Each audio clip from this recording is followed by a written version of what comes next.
మధ్య మధ్యలో గురుర్బ్రహ్మా గురుర్విష్ణు గురుర్దేవో మహేశ్వర గురు సాక్షాత్ పరబ్రహ్మ తస్మై శ్రీ గురవే నమః.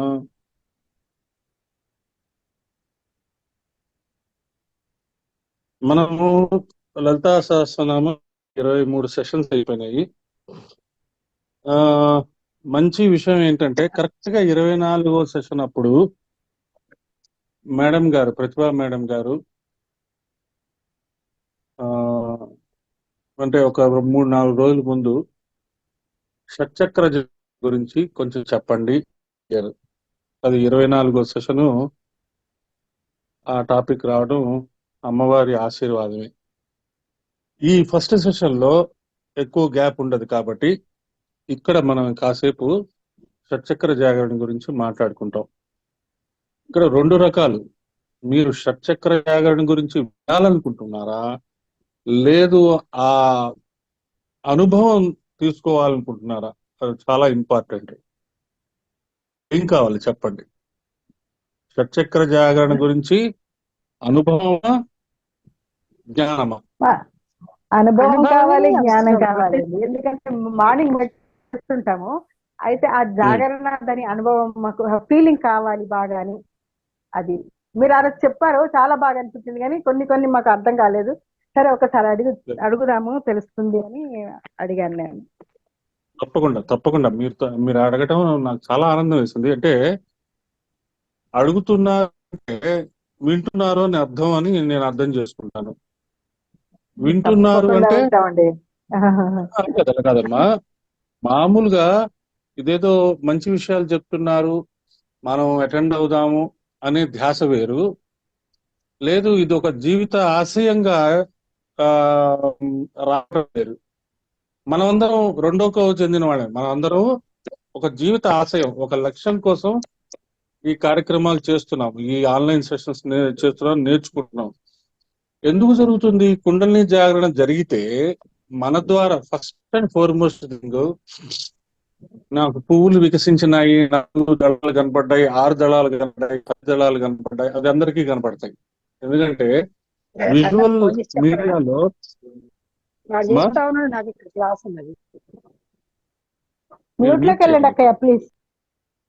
ఫస్ట్ మ్యూట్ చేసి మాట్లాడండి. తర్వాత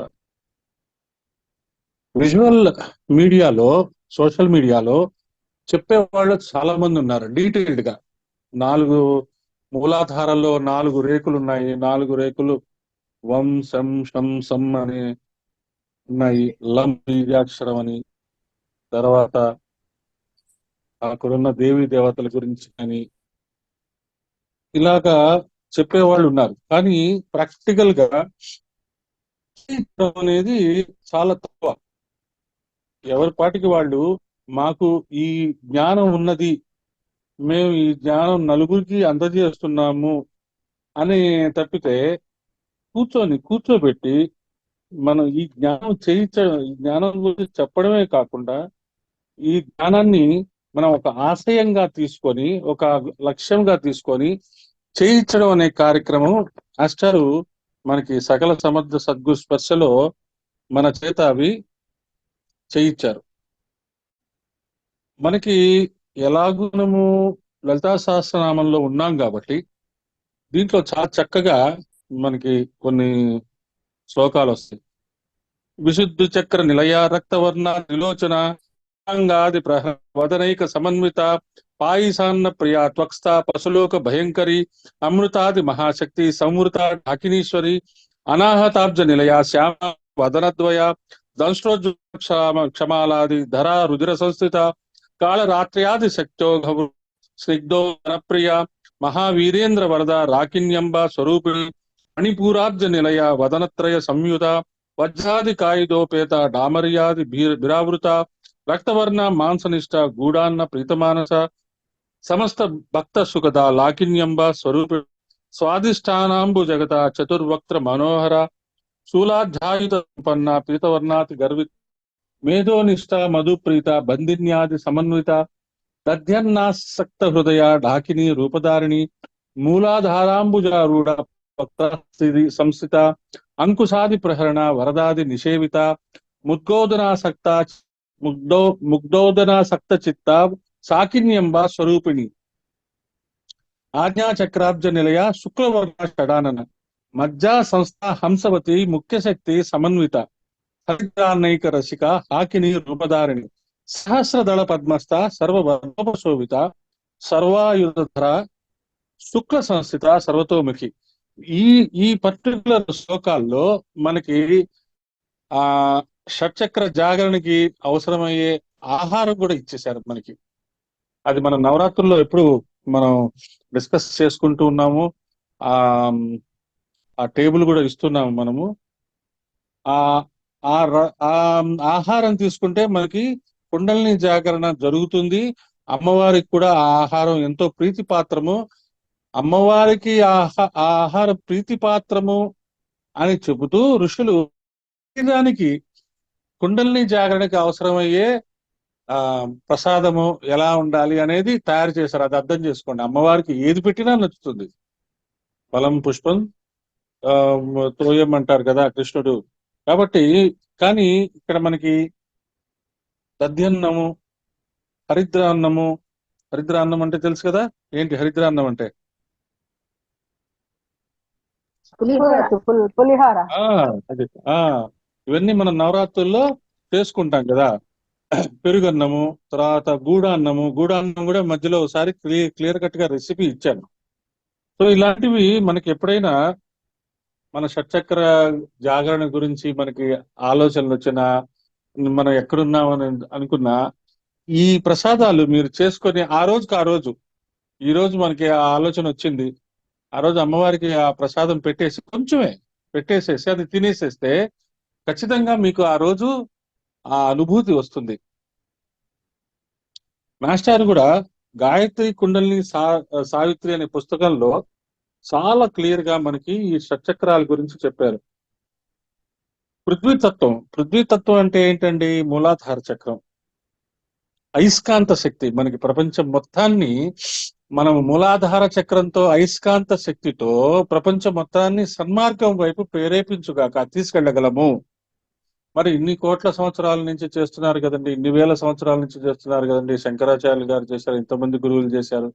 వీళ్ళు ఎందుకు మంచి మార్గం వైపు వెళ్ళట్లేదు? ఇంకా ఇన్ని ఘోరాలు ఎందుకు జరుగుతున్నాయండి అంటే కర్మఫలము.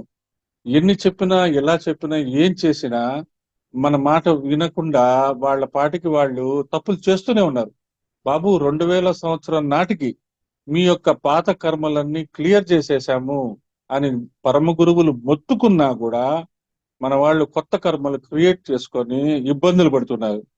అందుకనే మనకి ఏం చేశారు, 18th సెంచరీ 19th సెంచరీ నుంచి పరమ గురువులు ఈ గాయత్రి యజ్ఞము, మాస్టర్ సివి యోగము, తర్వాత లాహిరి మహాసాయ చెప్పిన శ్వాస మహావిజ్ఞానము, క్రియాయోగము, ఇలాంటి హైయెస్ట్ అంటే ఋషులు కొన్ని వందల సంవత్సరాల తపస్సు చేసి తర్వాత వచ్చే ఆ యోగ శక్తులన్నీ, ఆ యోగ విధానాలన్నీ సింపుల్ గా తీసుకొచ్చేసేసి మనకు అందజేశారు. అరవిందుల వారి ఈ కృష్ణతత్వాన్ని దించడం గాని ధ్యానంలో, తర్వాత మన రమణ మహర్షి గారి అరుణాచల శివ యొక్క అరుణాచలుడిని కనుక మహత్యం తెలుసుకొని అక్కడ కనుక ప్రదక్షిణ చేస్తే కుండలిని జరిగిపోతుందని గాని, శ్రీరామ శర్మాచార్య గాయత్రి యజ్ఞం, గాయత్రి మంత్రం గాని, ఇవన్నీ చాలా చక్కగా మనకి అందుబాటులో వచ్చేటట్టుగా చేశాడు. షట్చక్ర జాగరణ ఖచ్చితంగా జరిగింది, జరుగుతూ ఉంది. కాకపోతే ఏంటంటే మనకి ఇప్పుడు మూలాధార చక్రము, చాలా మంది ఈ రైకి వాళ్ళు, ప్రాణిక్ హీలింగ్ వాళ్ళు, మేము మీ చక్రాలని సెట్ చేస్తాము, మీ చక్రాలు హీల్ చేస్తాము, మీ చక్రాలు కుడివైపు తిరగట్లేదు, ఎడమ వైపు తిరుగుతున్నాయి, ఒకటి పైకి తిరుగుతుంది, ఒకటి కిందకి తిరుగుతుంది, అందుకనే మీకు కష్టాలు, అందుకనే మీ అనారోగ్యాలు అని చెప్తుంటారు. అవన్నీ కుక్కిట పురాణాలు మాత్రమే. కరెక్ట్ గా గాయత్రి మంత్రం చేసి వాళ్ళకి ఖచ్చితంగా చెప్పండి, మేము గాయత్రి మంత్రం చేస్తున్నాము.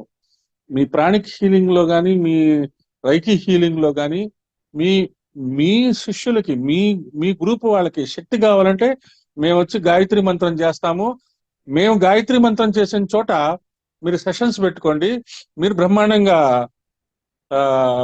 రైకి హీలింగ్, ప్రాణిక్ హీలింగ్ చేయగలరు అని మీరు గర్వంగా చెప్పుకోవచ్చు. ఎందుకంటే గాయత్రి మంత్రం అంత పవర్ఫుల్. మేము రైకి ప్రాణిక్ హీలింగ్ గురించి మాస్టర్ చెప్పగా తెలుసుకోవడానికి ప్రయత్నం చేసిన రోజుల్లో మాస్టర్ కూడా అప్పుడు వాటి గురించి బాగా రీసెర్చ్ చేశారు. వాళ్ళు రైకి ప్రాణిక్ హీలింగ్ సెషన్స్ జరిపినప్పుడు గాయత్రి మంత్రం చేసే వాళ్ళని పిలిచేవాళ్ళు. మనల్ని ఎందుకు పిలుస్తున్నారు? మనలోనే ఆ గాయత్రి మంత్ర శక్తి ఇన్హరెంట్ గా ఉన్నది. ఆ శక్తి ఆ మనం ఒక సూర్యుడు లాగా వెలుగుతున్నాం మనం. వాళ్ళకి అంటే ఆ వెలుతురు నాకు కనపడలేదే, మీకు కనపడలేదంటే కనపడుతుంది. చూసేవాళ్ళకి ఖచ్చితంగా కనపడుతుంది. సూర్యుడికి కనపడుతుంది చాలు, గురువుకి కనపడుతుంది చాలు, అమ్మవారికి కనపడుతుంది చాలు. మిగతా వాళ్ళకి తెలియట్లేదంటే తెలియదు. వాళ్ళకి తెలిస్తే ఎట్లా? మన మన మన యొక్క లక్ష్యం డిస్టర్బ్ అవుతుంది. మన దగ్గరికి వచ్చి ఆహా మీరు గాయత్రి మంత్రం చేస్తున్నారు కదా, మా జాతకం చెప్పండి, మా పిల్లలు చెప్పండి, ఇంకా వెంటనే డైవర్ట్ అయిపోతాం. మన సాధన మిస్ అవుతుంది. మన సాధన యొక్క లక్ష్యం ఏంటంటే కంటిన్యూస్ గా మనం గాయత్రి మంత్రం చేసుకుంటూ యజ్ఞం చేసుకుంటూ సాధనలు చేసుకుంటూ ఉంటే, దత్త మంత్రం కానీ ఏదైనా మాస్టర్ చెప్పిన సాధన చేసుకుంటూ మన ద్వారా మన శరీరం అంతా దివ్యౌషధం అయిపోయింది ఆల్రెడీ. దాని ద్వారా ఈ కొన్ని వేల మందికి ఎనర్జీ ట్రాన్స్ఫరెన్స్ జరుగుతుంది. మనల్ని ఒక మీడియంస్ గా వాడుకుంటున్నారు పరమ గురువులు. అది అర్థం చేసుకుంటే అసలు కుండలిని జాగరణ జరిగిందా జరగలేదా మనకి అనవసరం. ఎందుకంటే వీఆర్ ఆల్రెడీ మెంబర్స్ ఆఫ్ అఖండ గురుసత్తా. అఖండ గురుసత్తా యొక్క పర్సనల్ గ్రూప్ లో ఆల్రెడీ చేరిపోయి ఉన్నాం. వాళ్ళ యొక్క పనిముట్టులుగా మనం ఆల్రెడీ ఉన్నాం. లేకపోతే ఇలాంటి పనులు చెయ్యం, ఇలాంటి ఆలోచనలు రావు. తెలుసుకుందామని. మరి మాకు అవగాహన రావాలి, అనుభూతి రావాలి అంటే పృథ్వీతత్వము, అయస్కాంత శక్తి, దానికి లింక్ నాసిక, ఆ తర్వాత దానికి లింక్ జ్ఞానేంద్రియము. నాసిక అంటే మన నోస్ట్రిల్. కర్మేంద్రియం ఏంటంటే గుదస్థానము. మనము ఆ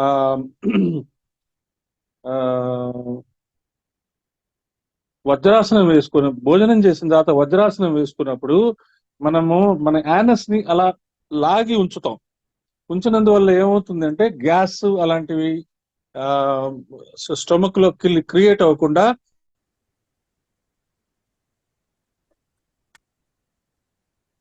సో మనకి మూలాధారము యాక్టివేట్ అయింది అనగానే మన నోస్ట్రిల్స్ బాగా పనిచేయాలి, స్మెల్స్ బాగా తెలియాలి. దానికి మళ్ళీ ఎలాగండి అంటే ధ్యానం చేసేటప్పుడు కళ్ళు మూసుకొని మన చెవుల్ని ఎలాగైతే మనము అటెంటివ్ గా ఉండి కళ్ళు మూసుకుంటాము, కళ్ళు మూసుకొని మళ్ళీ వెంటనే ధ్యానంలోకి వెళ్లకుండా ముందు ధ్యానం చేసేటప్పుడు అసలు మన చెవులు ఎంతవరకు పనిచేస్తున్నాయి, ఎంత దూరం మనం వినగలుగుతున్నాము అనేది మనం చూసుకోవాలి, చెక్ చేసుకోవాలి. ఆ సౌండ్ ని బట్టి ఎక్కడి నుంచి వస్తుంది, ఏ వైపు నుంచి వస్తుందో చెక్ చేసుకోవాలి. అది మనకి తెలియాలి. అలా మనము హీరింగ్ ప్రాక్టీస్ చేసుకుంటాం. అలాగే నోస్ట్రిల్స్ ఆడవారికి సహజంగా వాళ్ళు వంట గింట చేస్తుంటారు కాబట్టి వాళ్ళు టక్కని ఆ స్మెల్స్ ని గుర్తుపట్టగలరు. కాకపోతే కొత్త రకమైన స్మెల్స్ ని మనము ప్రాక్టీస్ చేసుకోవాలి. కొత్తగా ఏదైనా స్మెల్ రాగానే ఆ స్మెల్ ఎక్కడిది ఏంటి అనేది మనం అర్థం చేసుకోవాలి. ముఖ్యంగా మనం పూలు అవి తెచ్చినప్పుడు పూలు వాసన చూసిన తర్వాత దేవుడికి పెట్టకూడదు అంటారు కదా. ఆ పూల వాసనని బట్టి మనము అది ఏం పువ్వో తెలుసుకోగలగాలి. అది ప్రాక్టీస్ చేసుకోవాలి రెగ్యులర్ గా. తర్వాత స్వాధిష్టానము జలతత్వము. ఇది విద్యుత్ శక్తి. దీని యొక్క శక్తులు ఏంటంటే విద్యుత్ శక్తి. ఇది ఒక ఎలక్ట్రిక్ ఫైర్ అన్నమాట. ఇక్కడ మనకి ఆ చేతనత్వం జాగృతం ఉంది. ప్రాణ అక్కడ స్టార్ట్ అవుతుంది అనమాట. మనం ఎవరికైనా పిల్లలకి కానీ మన ఇంట్లో మన పిల్లలకి మన ఆశీర్వాదం ఇచ్చామనుకోండి, వాళ్ళకి ఖచ్చితంగా జరిగి తీరుతుంది. ఎందుకంటే తల్లి ఆల్వేస్ మదర్. వాళ్ళకి 100% ఆ ప్రేమ ఉంటుంది. మన పిల్లలు పైకి రావాలి, అందరిలో నిలబడాలి అనుకుంటాం. అలాగే ప్రపంచం అంతా మన పిల్లలే అనుకొని మన దగ్గరికి ఎవరైనా కొత్త వాళ్ళు వచ్చినప్పుడు వాళ్ళకి మనం ఎప్పుడైతే బ్లెస్సింగ్స్ ఇవ్వాలని మనం బ్లెస్సింగ్స్ చేస్తామో, అఖండ గురుసత్తా మీకు ఆశీర్వాదం ఇవ్వుగాక, అఖండ గురు సత్తా మిమ్మల్ని ఆ దగ్గరుండి చూసుకుని గాక, అమ్మవారి ఆశీర్వాదాలు మీకు ఎప్పుడు ఉంటాయని చెప్తుంటాం కదా మనం. అన్నప్పుడు మన శరీరంలోంచి కొంత శక్తి ట్రాన్స్ఫర్ అవుతుంది అనే పాయింట్ మనం గుర్తు చేసుకోవాలి. ఆ ట్రాన్స్ఫర్ అయ్యేటట్టు మనం ఇనిషియేట్ చేసుకోవాలి. అది విద్యుత్ శక్తి. ఈ విద్యుత్ శక్తి ఎలక్ట్రిక్ ఎనర్జీ మనలోంచి వాళ్ళకి ట్రాన్స్ఫర్ అవుతుంది. దీనికి లింక్ ఏంటి? నాలుక, టేస్ట్. ఎలాగైతే ఇందాక మనం హీరింగ్, స్మెల్ ఎలాగైతే మనం కళ్ళు మూసుకొని గుర్తుపెట్టాలని మనం అనుకుంటున్నామో, కొన్ని టేస్ట్లు మనము ఆ ఐటమ్ చూడకుండా నోట్లో పెట్టుకొని అది ఐటమ్ ఏంటో ప్రాక్టీస్ చేసుకోవాలి. అసలు కుండలిని జాగరణ గురించి తెలియదు, సాధనల గురించి తెలియదు, మంత్రం గురించి తెలియదు, కానీ ఈ టేస్ట్ ఎక్స్పర్ట్స్ అని కొంతమంది ఉంటారు. ఈ ఫుడ్ ఐటమ్స్ అన్నిట్లో టేస్ట్ ఎక్స్పర్ట్స్ అని ఉంటారు. వాళ్ళు చాలా జాగ్రత్తగా వాళ్ళ మౌత్ ని ఏమంటే అవి తినకుండా ఆ టంగ్ ని చాలా జాగ్రత్తగా ఉంచుకొని కాఫీ పొడి, టీ పొడి, ఫస్ట్ పౌడర్ రాగానే ఆ టీ తయారు చేసుకొని ఈ టేస్ట్ బాగుందంటే ఇంకా దానికి సంబంధించిన పౌడర్ ని వాళ్ళు మార్కెట్ లో రిలీజ్ చేస్తారు. అలాగే మన నాలుకని ఎప్పుడైతే మనము శుద్ధంగా ఉంచుకొని చక్కటి మాటలు మాట్లాడుతూ, వాళ్ళు కూడా ఇదే ప్రాక్టీస్ చేస్తారు. వాళ్ళు కూడా నెగటివ్ మాటలు మాట్లాడరు. వాళ్ళకి తెలియదు వాళ్ళు భగవంతుడు ఉన్నాడా లేదో తెలియదు. వాళ్ళు ఉద్యోగం కోసమో, బిజినెస్ కోసమో, లేకపోతే వాళ్ళు చేస్తున్న జాబ్ కోసమో వాళ్ళ నాలుకని వాళ్ళు ప్యూర్ గా ఉంచుకుంటారు. అలాగే యాక్టర్స్, మన సింగర్స్ కూడా వాళ్ళకి డబ్బు కోసమో దేనికోసమో మరి వాళ్ళు మాత్రం ఐస్ క్రీములు అలాంటివి తినకుండా జాగ్రత్తగా ఉంటారు. సో మన యొక్క నాలుక చాలా important. It works very good. ఆ సలైవా వాటిని మనము మన యొక్క ప్రాబ్లమ్స్ ని క్లీన్ చేసుకోవడంలో, తర్వాత మన యొక్క వాక్ శక్తిని సరిగ్గా ఉపయోగించుకోవడంలో మనము నాలుకని ఉపయోగించుకుంటాం. ఇది జ్ఞానేంద్రియము. దీని కర్మేంద్రియము మన జననేంద్రియము. జననేంద్రియాన్ని సరిగ్గా ఉపయోగించుకోవడం జాగ్రత్తగా ఉంటాము కాబట్టి మనము ఈ లైన్ లో ఉన్నామనే సంగతి మనం అర్థం చేసుకొని మణిపూరక చక్రం దగ్గరికి వెళ్తాం. మణిపూరక చక్రం ఏంటండి? అగ్నితత్వం. ఈ మూలాధార చక్రము, స్వాదిష్టాన చక్రము, తర్వాత అగ్నితత్వము, ఆ తర్వాత వాయువు, ఆకాశము, అనాహత చక్రము, ఆ తర్వాత అనాహత చక్రము, విశుద్ధి. ఇవి రెండు అబౌవ్ అవర్ ఫిజికల్ లెవెల్.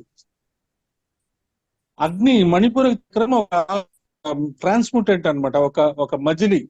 ఈ మనం ఫిజికల్ డిజైర్స్, ఆలోచనలు దాటితే అగ్ని యొక్క చేతనత్వంతో మనం మారితే అప్పుడు ఆకాశము, వాయువు సంగతి తెలుస్తాయి. అందుకనే గురువు గారు మనకి యజ్ఞము, అగ్నికి ఫుల్ లింక్ పెట్టేస్తారు. అగ్ని లేకపోతే మన జీవితం లేదు అన్నట్టుగా.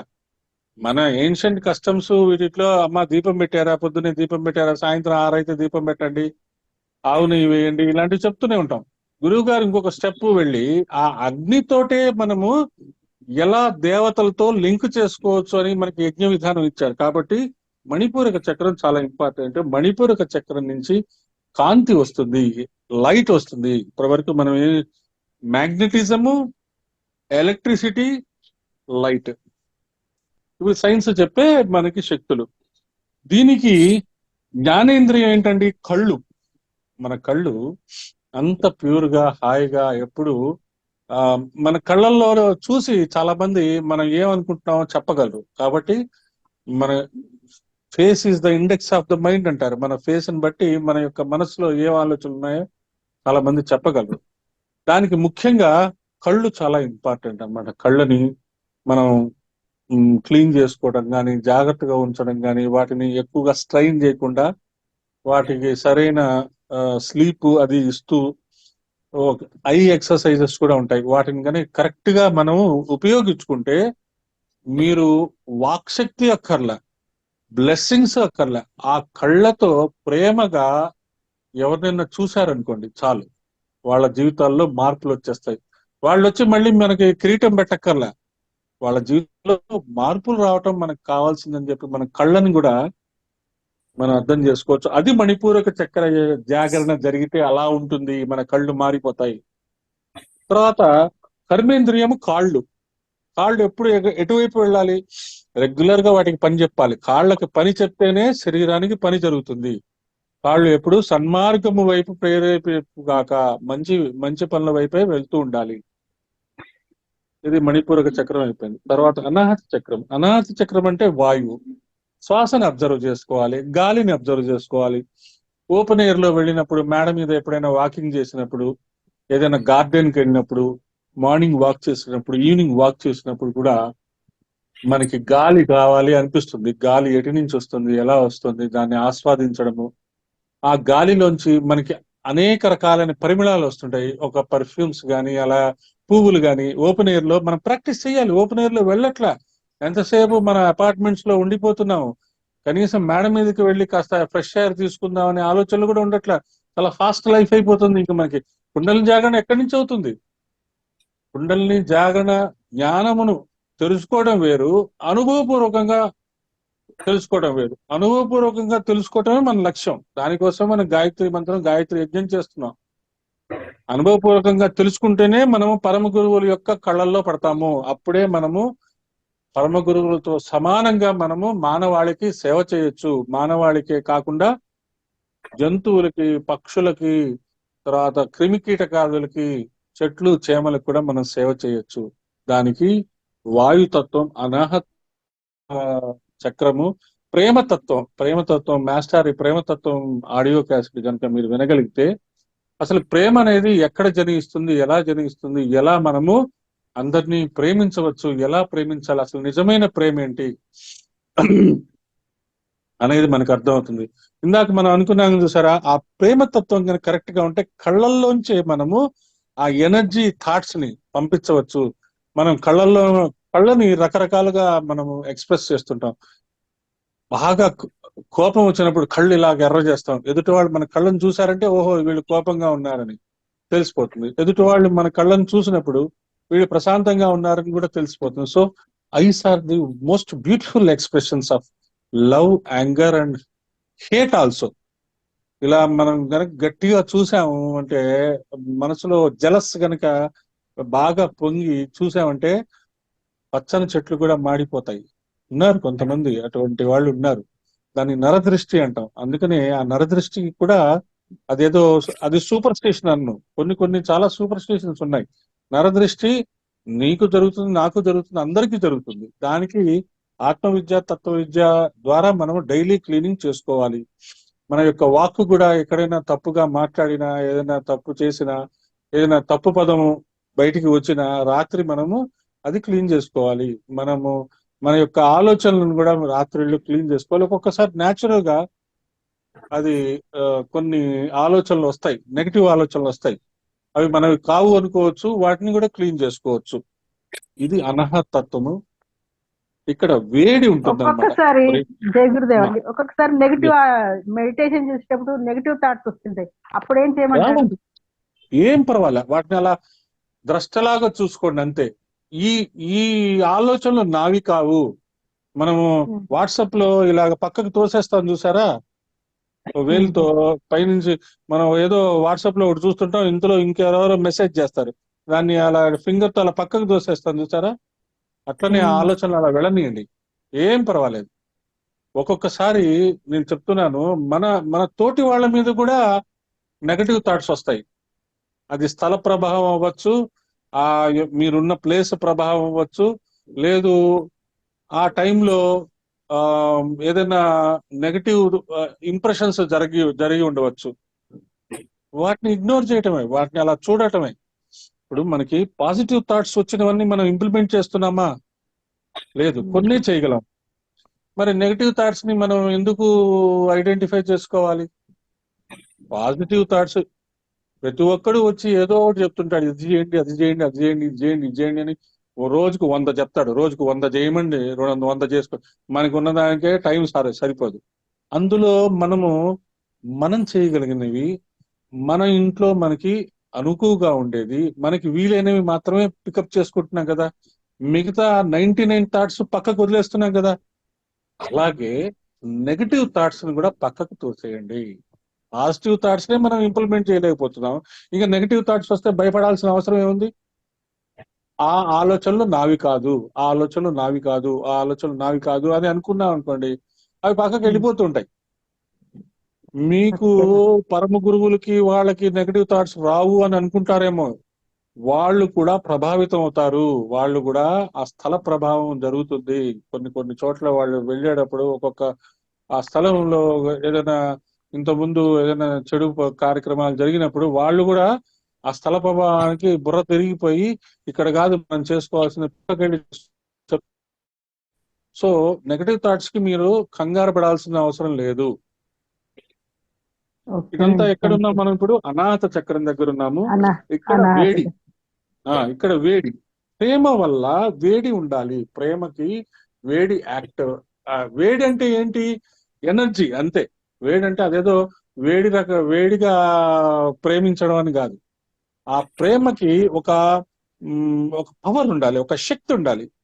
అది సంకల్పం అంటారు. మనం మన ఇళ్లలో మన యొక్క పిల్లలకి వాళ్ళకి ఇంజనీరింగ్ చేయాలి, అమెరికా పంపించాలి అనేది ఎలాగైతే హస్బెండ్ అండ్ వైఫ్ కలిసి సంకల్పం తీసుకొని పిల్లల్ని ఎలాగైతే పైకి తీసుకొస్తారో, అలాగే మనం శుభకామన చెప్పినప్పుడు కానీ, ఈ యుద్ధాల గురించి తెలిసినప్పుడు కానీ, ఆ వేడి ఆ ఆ వేడితో, ఆ ప్రేమతో యుద్ధాలు ఆగిపోవాలి, మనుషులు అందరూ ఈ క్రైమ్స్ తగ్గాలి అని మనం అనుకుంటే ఖచ్చితంగా అది జరుగుతుంది.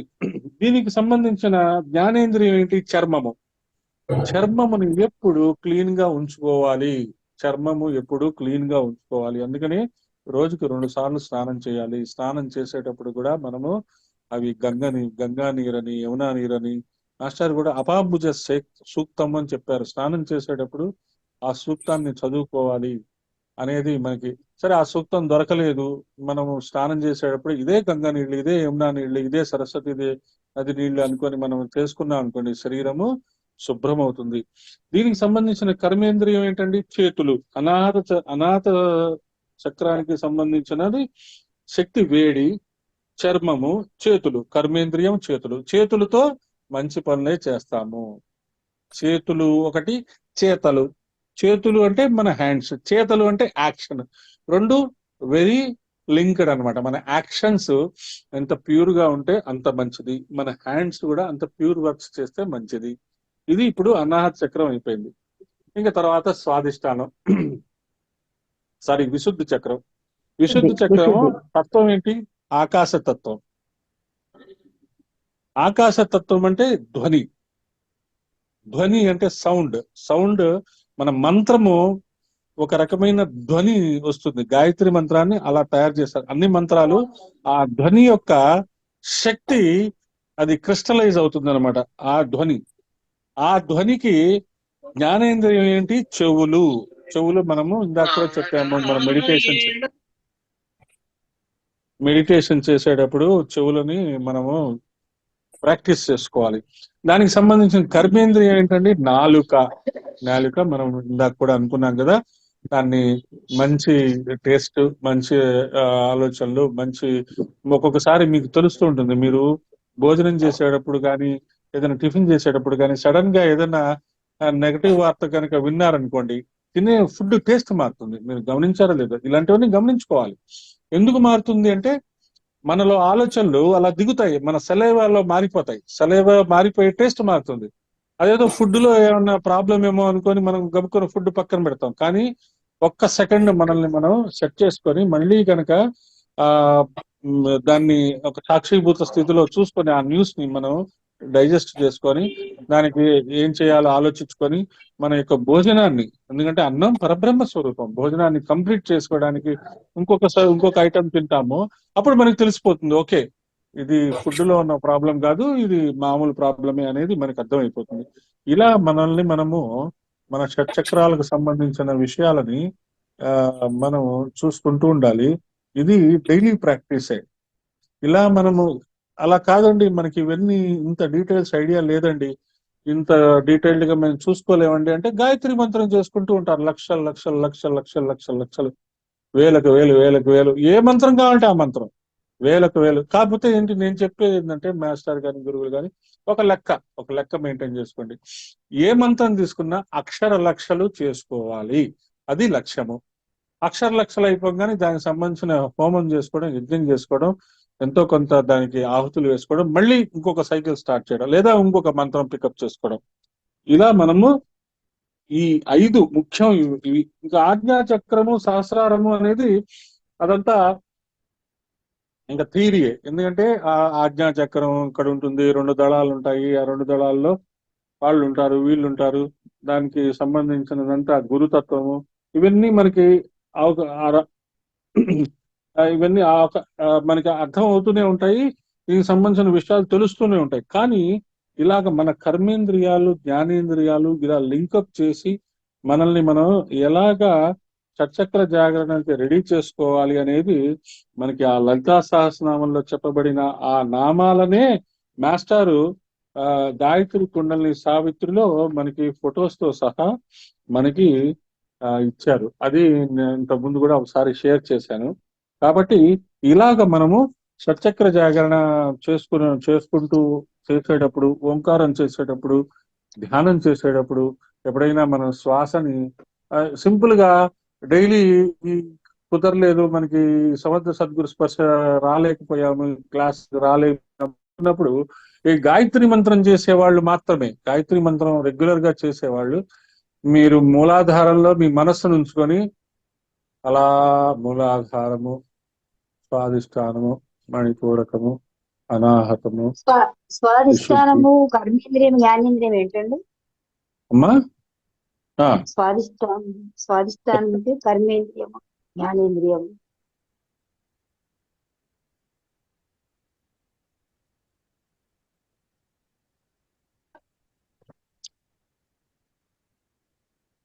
చెప్తాను. ఇది దీంట్లో ఉన్నాం కదా, ఎప్పుడైనా మీరు మామూలుగా ఎప్పుడైనా చేసుకోవాలి, ఇలా ఇన్ని డీటెయిల్స్ లేకుండా మనం సింపుల్ గా చేసేసుకోవాలి అని అనుకున్నప్పుడు మనం ఏం చేస్తామంటే ఒక్క 5 minutes టైం తీసుకొని మూలాధార చక్రంలో కాసేపు ఉంటాం. ఆ తర్వాత మనస్సుని మెల్లగా స్వాదిష్టాన చక్రం దగ్గరికి తీసుకెళ్తూ ఉంటాం. ఆ తర్వాత మణిపూరక చక్రం దగ్గర ఒక 2 minutes 3 minutes, ఆ తర్వాత అనాహత చక్రం దగ్గర ఒక 1 minute 2 minutes. ఇటు ఏదైనా ఈ ఇండివిజువల్ అంటే అన్ని ఒక 1 minute పర్ చక్రం అని మనం డిసైడ్ చేసుకోవాలి. 1 minute ఉండాలి అని. మూలాధారంలో 1 minute ఉండి, స్వాదిష్టానంలో 2 minutes ఉండి, ఇక్కడ 3 minutes అలా ఉండక్కర్లా. మీరు కావాలంటే చిన్న ఈ టిక్ టిక్ కొట్టే అలారం లాంటిది ఏదైనా పెట్టుకోండి. మూలాధారంలో ఒక 1 minute ఉందాము, మౌనంగా శ్వాసను గమనించుకుందాము. మెల్లగా స్వాదిష్టానంలో ఒక 1 minute ఉందాము, శ్వాసను గమనించుకుందాము. మణిపూరకంలో 1 minute ఉందాము, శ్వాసను గమనించుకుందాము. 1 minute అంటే మనకి కనీసము 8 నుంచి 10 శ్వాసలు అవుతాయి 1 minute. సో అలా కూడా లెక్క పెట్టుకోవచ్చు మీరు. టైం లెక్క పెట్టుకోవడానికి లేకపోతే మూలాధారంలో నేనున్నాను. మామూలుగా అయితే అండి మేము మార్నింగ్ రోజు 2-3 శ్వాసల వరకే ఉంటాము. అయితే ఇప్పుడు 8 శ్వాసలు ఉండాలంటారా? అంటే ఎందుకంటే అంటమ్మా, మీరు నార్మల్ గా మీరు చూసుకోండి, పర్ మినిట్ మీకు దీంట్లో కాకుండా జనరల్ గా సాధన గిదని కాకుండా పర్ మినిట్ ఎన్ని శ్వాసలు అవుతాయో ఒకసారి లెక్కేసుకోండి. At an average per minute 8 to 10 శ్వాసలు అవుతాయి నార్మల్ గా. ఎప్పుడైనా అలసిపోయినప్పుడు, లేదా పరిగెట్టినప్పుడు, లేదా వాకింగ్ చేసేటప్పుడు శ్వాసలు పెరిగిపోతాయి. నార్మల్ గా కూర్చొని ఉన్నప్పుడు మీకు 8 to 10 జరుగుతాయి. దానికి అలాగా నేను చెప్తున్నాను అనమాట. అది ఆ 8 to 10 ని మాస్టర్ తగ్గించుకోమంటున్నారు. ఇప్పుడు సకల సమర్థ సద్గురు స్పర్శ ధ్యానాన్ని చెయ్యకపోతే ఇలా చేసుకోమంటారా? సకల సమర్థ అంటే సకల సమర్థ సద్గురు స్పర్శ జ్ఞానము చేయలేము అనుకున్నప్పుడు 1 minute ముందు కంప్లీట్ చేయండి, తర్వాత అడగండి. మూలాధార చక్రంలో 1 minute డీప్ బ్రీతింగ్ చేసుకొని దాన్ని 4-6 లోకి లాక్కున్నారు అనుకోండి, ఇంకా మంచిదే. స్వాదిష్టానము, తర్వాత మణిపూరక చక్రము, ఆ తర్వాత అనాహతము, ఆ తర్వాత విశుద్ధి, ఆజ్ఞ, సహస్రారానికి వెళ్ళిపోయి అక్కడ ఒక 1 minute ఉంటారు. అక్కడ కూడా మీరు 4 లేదా 6 లేదా 8 లేదా 10 శ్వాసలు తీసుకుంటారు. మళ్ళీ ఒకసారి కిందకు వస్తారు, ఆజ్ఞా చక్రము, విశుద్ధి, అనాహతము, మణిపూరకము, స్వాధిష్టానము, మూలాధారము. ఒక సైకిల్ ఇది. ఈ సైకిల్ చేసుకోవడానికి ఎన్ని మినిట్స్ పడుతుందండి? 7 + 7 14 మినిట్స్. లేదు ఇంకా తగ్గించుకోవచ్చు మీరు, 10 మినిట్స్ లోనే చేసుకోవచ్చు. ఇది పర్టికులర్ గా ఎప్పుడు చేసుకోవాలి అంటే ఏదైనా తీర్థ స్థలాలకు వెళ్ళినప్పుడు, లేదు పొద్దున్నే తెల్లవారుజామున కానీ, బ్రాహ్మీ ముహూర్తంలో కానీ, లేదు ఏదైనా మంత్రజపం చేసిన తర్వాత ధ్యానం చేసుకోవాలని అనుకున్నప్పుడు ఈ ప్రక్రియ చేసుకోండి. సేఫ్ అండ్ వండర్ఫుల్, ఏమి ఇబ్బంది ఉండదు మీకు. శ్వాసలు గమనించుకుంటూ ఉండండి. దీంట్లోనే మాస్టరు నేను శ్వాసలు ఎందుకు క్లియర్ గా చెప్పాను అంటే, ఇప్పుడు ఇందాక ఏదో చెప్పారు కదా, సరే మళ్ళీ చెప్పండి. పృథ్వీతత్వము అయస్కాంత శక్తి నాసిక యానస్ గుదస్థానము. ఓకే. జలము విద్యుత్ శక్తి నాలుక టంగ్ జననేంద్రియము రీప్రొడక్టివ్ ఆర్గన్. తర్వాత అగ్ని మణిపూరక చక్రము, ఇక్కడ శక్తి కాంతి లైట్, జ్ఞానేంద్రియము కళ్ళు, కర్మేంద్రియము కాళ్ళు. క్లియర్ అండి? తర్వాత అనాథ చక్రము వాయువు, శక్తి వేడి, జ్ఞానేంద్రియము చర్మము, కర్మేంద్రియము చేతులు హ్యాండ్స్. తర్వాత ఆకాశము అనాథ విశుద్ధి, శక్తులు ధ్వని, జ్ఞానేంద్రియము చెవులు, కర్మేంద్రియము నాలుక. ఓకేనా? Right sir. మరి శ్వాసలు మీద నేను చెప్తున్నాను అంటే, అదే ఈ రోజంతా దీని మీదే సరిపోతుంది మనకి. ఒక్క నిమిషం మనము ఈ శ్వాసల గురించి చెప్పేసుకొని దీన్ని క్లోజ్ చేసి మళ్ళీ మనం లలితా సహస్రనామంలోకి వద్దాం. ఇదంతా మాస్టర్ ఇచ్చిన పుస్తకంలోంచే చెప్తున్నాను నేను, వేరే కొత్తగా చెప్పింది ఏం కాదు. మూలాధార చక్రంలో, స్వాధిష్టాన చక్రంలో ఎన్ని శ్వాసలు ఉంటాయి, ఎన్ని శ్వాసలు అది ఉంటాయి అనేది ఇక్కడ మాస్టర్ చెప్పారు. అదొకటి చెప్తాను నేను. ఎంత స్వరయోగంలో చెప్పబడింది అది పికప్ చేసి ఇక్కడ ఇచ్చారు.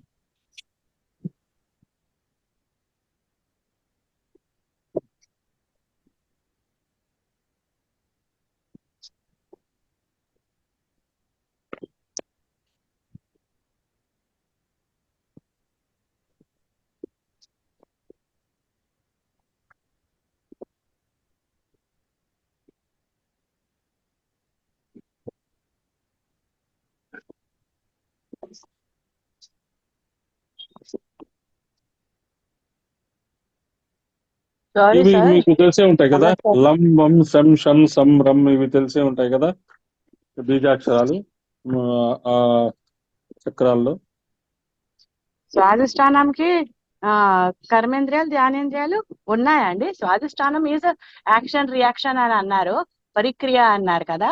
సో ఇట్ హ్యాస్ కర్మేంద్రియాలు, ధ్యానేంద్రియాలు.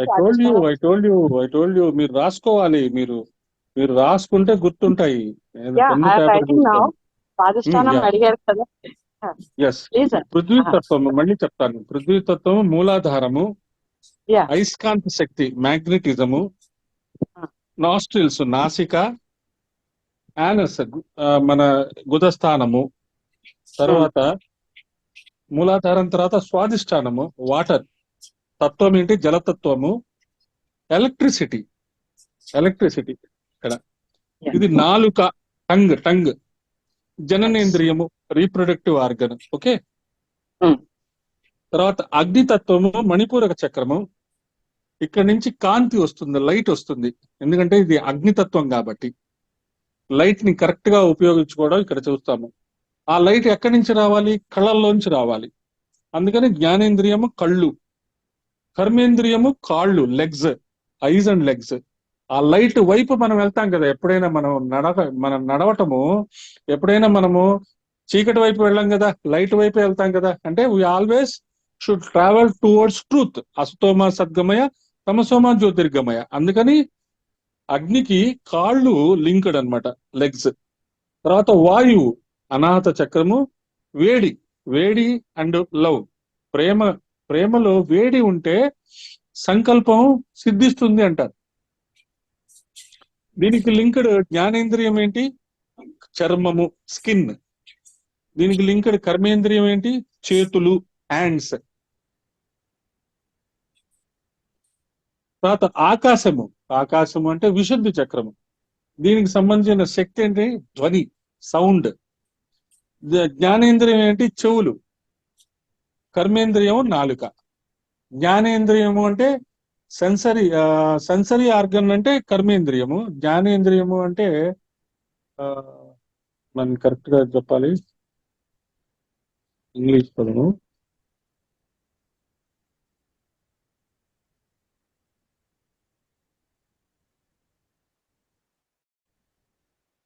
జ్ఞానేంద్రియాలు, కర్మేంద్రియాలు.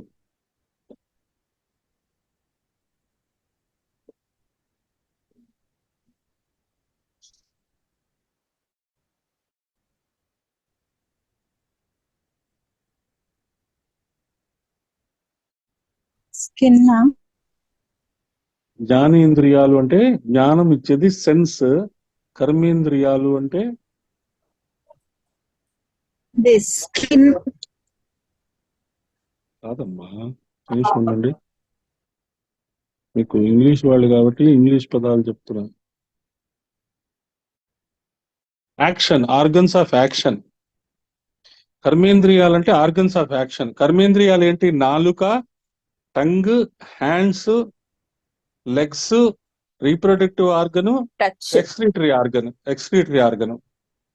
సెన్సరీ ఆర్గన్స్, జ్ఞానేంద్రియాలు అంటే ఇయర్స్, మన స్కిన్, ఐస్, టంగ్, నాస్ట్రిల్స్.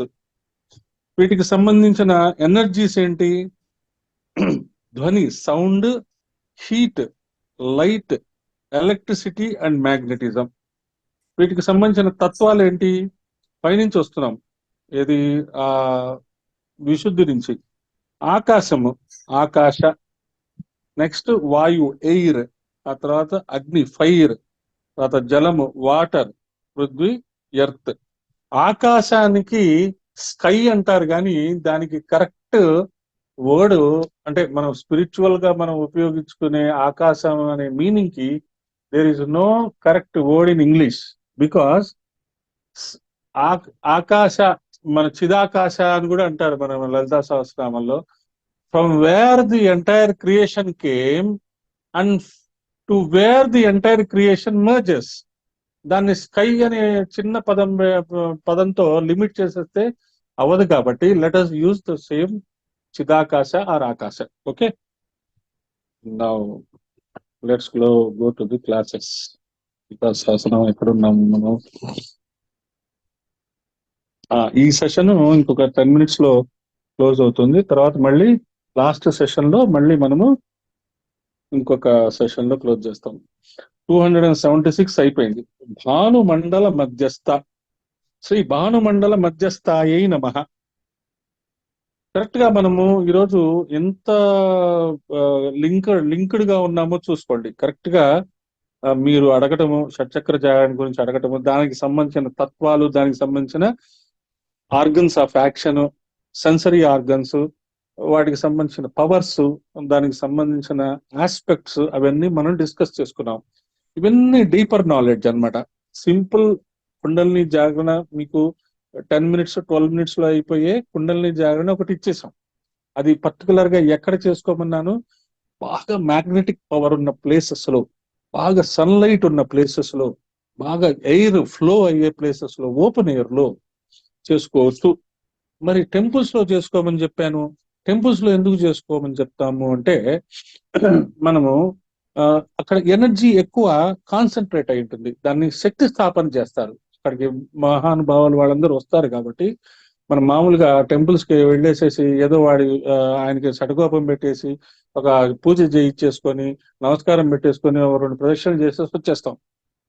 అదే మన సింగిల్ గా వెళ్ళినప్పుడు, రష్ లేనప్పుడు వెళ్ళి చూడండి, మిమ్మల్ని మీరు చూసుకోండి. మీరు ఒక 50 మంది 100 మంది ఉన్నప్పుడు మీ మీ యాటిట్యూడ్ ఎలా ఉంటుంది? వాళ్ళ ఎదురుగా నాకు ఎక్కువ భక్తి ఉన్నట్టు నేను ప్రదర్శించుకోవాలి అనే యాటిట్యూడ్ ఉంటుంది జనరల్ గా.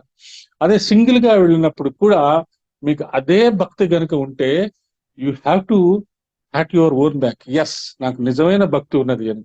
అలా సింగిల్ గా అంటే రష్ లేని రోజుల్లో కనుక మీరు వెళ్ళి ఒక మూల కూర్చొని ఏదో ధ్యానం చేసుకుంటాం, జపం చేసుకుంటాం అన్నట్టుగా అలా కూర్చొని ఒక 10 minutes రిలాక్స్డ్ గా ఒక సైకిల్ మూలాధారం నుంచి సహస్రారం, సహస్రారం నుంచి మూలాధారం, మనస్సుని అలా పైకి కిందకి ఒక 1 or 2 cycles చేసేసుకోవడం, హ్యాపీగా నమస్కారం చేసుకోవడం, వచ్చేయడం. ఇంకా మనల్ని ఎవరు పలకరించారు పలకరించలేదు ఇవే ఉండక్కర్లా. ఒకసారి ఎందుకంటే ఆ ఎనర్జీ సెంటర్స్ లో మీరు కనుక ఒకసారి ఇది అటెంప్ట్ చేశారనుకోండి, ఆ ఎనర్జీ, ఈ మ్యాగ్నెటిక్ పవర్, ఈ లైట్ పవర్ అట్రాక్ట్ అవుతుంది మీ శరీరంలోకి. మీ యొక్క సెల్స్ యాక్టివేట్ అవుతాయి. మీ సెల్స్ యాక్టివేట్ అయ్యాయి అనేది మీకు తెలిసినా తెలియకపోయినా పరమ గురువులు చూస్తుంటారు. మీ సెల్స్ ని ఎలా ఉపయోగించుకోవాలో వాళ్ళు చూసుకుంటారు. అది ఇమ్మెటీరియల్. అందుకనే కృష్ణుడు కూడా చెప్తుంటాడు, మీరు చేసేది మీరు చెయ్యండి, ఫలితం నాకు వదిలేసేయండి. మాకు యాక్టివేట్ అయిపోయిందా, జరిగిపోయిందా, ఎనర్జీ అయిందా, చక్రాలు కనపడ్డాయా, ముందుకు తిరిగాయా, వెనక్కి తిరిగాయా, పైకి తిరిగాయా, ఇవన్నీ అనవసరం. శ్వాసని చక్రాల్లో తిప్పుకోవడం అనేది మనకి చాలా ఇంపార్టెంట్. అది. సో మనము 24వ సెషన్ కాబట్టి మనకి 24 అంటే సూర్యుడు, గాయత్రి మంత్రము కాబట్టి మనము ఒకసారి ఈ కుండలిని జాగరణ గురించి ఒకసారి డిస్కస్ చేసుకున్నాము. ఈరోజు భానుమండల మధ్యస్థ, శ్రీ భానుమండల మధ్యస్థాయి అని మనం ఎప్పుడు చెప్పుకుంటూనే ఉంటాం. సూర్యుడిని చూసినప్పుడైనా సరే, చంద్రుడిని చూసినప్పుడైనా సరే, ఆ సూర్యుడిలో ఆ చంద్రుడిలో అగ్ని, 3 ఇంపార్టెంట్, సూర్య చంద్ర అగ్ని లోచన అంటారు. అగ్నిని చూసినప్పుడైనా కానీ దాంట్లో అమ్మవారిని చూసుకోండి. సూర్యుడిలో అమ్మవారు ఉన్నారు, చంద్రుడిలో అమ్మవారు ఉన్నారు, అగ్నిలో అమ్మవారు ఉన్నారు, మన హృదయంలో అమ్మవారు ఉన్నారు, సహస్రారంలో అమ్మవారు ఉన్నారు, మన శరీరం అంతా ప్రతి సెల్లో అమ్మవారు ఉన్నారని చెప్పుకుంటాం. కాబట్టి భానుమండల మధ్యస్థ నుండి పుణ్య ఫలప్రద నామం వరకు మొత్తం భాను విద్యగా చెప్పబడుతుంది. మొదటి నామాల్లో అమ్మవారిని చంద్రమండల మధ్యలో చెప్పారు. పురాణాల్లో వర్ణించిన చంద్రమండలం. మనం చూసే చంద్రుడు వేరు, మన ఈ కుండలిని జాగరణకు సంబంధించి లలితా సహస్రానికి సంబంధించిన చెప్పిన చంద్రుడు వేరు. మనం కూడా చెప్తూ ఉంటాం, మూలాధారం నుంచి లేచిన కుండలిని అలాగ ప్రయాణం చేసి సహస్రారంలో ఉండే చంద్రుడిని టచ్ చేసినప్పుడు ఆ చంద్రుడు సోమరసాన్ని రిలీజ్ చేస్తాడు. ఆ సోమరసం మళ్ళీ మనకి సహస్రారం నుంచి బ్రెయిన్ లోకి దిగి అది మన సెలైవాలోకి మారుతుంది.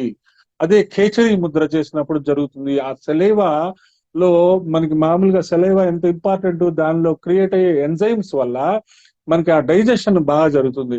ఇక్కడ ఈ సోమరసం ఎప్పుడైతే దిగుతుందో ఆ సోమరసం దిగటానికి మనం ఈ ప్రయత్నాలన్నీ చేస్తున్నాం. అప్పుడు ఆకలి ఉండదు, దప్పులు ఉండవు, ఏముండవు. ఋషులు ఈ సోమరసాన్ని ఎప్పుడైతే మన శరీరంలోకి దింపుకుంటారో ఇంకా వాళ్ళకి దాహం ఉండదు, ఆకలి ఉండదు, అలసట ఉండదు. మనం డైలీ కార్యక్రమాలకి మనం మంచినీళ్ళు తాగుతాము, అన్నం తింటాము, బ్రేక్ఫాస్ట్ చేస్తాము. డాక్టర్లు మంచినీళ్ళు ఎక్కువ తాగండి అంటారు, ఫ్రూట్స్ తినండి అంటారు. ఫ్రూట్స్ ద్వారా మనం సోలార్ పవర్ తీసుకుంటున్నాం.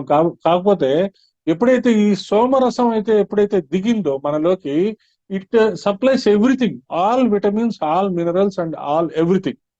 అది సోమరసం, అది అమృతం, అది ఎలిక్జర్. అదే మనకి మన శరీరంలోకి వెళ్ళిపోతుంది. 72,000 నాడుల్లో ఎప్పుడైతే ఈ సంచారణ జరుగుతుందో, ఈ సోమరస సంచారణ జరుగుతుందో మనకి ఇంకా ఆకలి దప్పులు ఉండదు, మృత్యువు కూడా ఉండదు. అప్పుడు ఏం చేయాలండి? ఇంకా అంతే, అలా తపస్సులోకి వెళ్ళిపోవడమే. ఎందుకంటే కొన్ని వేల కోట్ల సంవత్సరాలు తపస్సు చేస్తే గాని మనకి ఈ అమ్మవారి యొక్క స్వరూపము మనకి తెలియదు. కాబట్టి అమ్మవారిని తలుచుకుంటూ చేసుకోవడమే. సో ఇక్కడ భానుమండల మధ్యస్థ చెప్తూ చంద్రుడి గురించి కూడా చెప్పారు. మనం చూస్తున్న సూర్యాది మండలం పైన అంతరిక్షంలో ఒకానొక తేమత కలిగిన తెల్లని అర్ధభూమిక ఏదో ఉందని భావించాలి. దీనిని పోతన గారు భాగవతంలో నామావతారాన్ని వర్ణిస్తూ చెప్పారు. ఇంతింతై వటుడింతై మరియు దానింతై నభో వీధిపై నంతై తోయద మండలాభ్రమమున కల్లంతై ప్రభారాశిపై. ప్రభారాశి అంటే ఈ స్టార్స్ పైన అంట.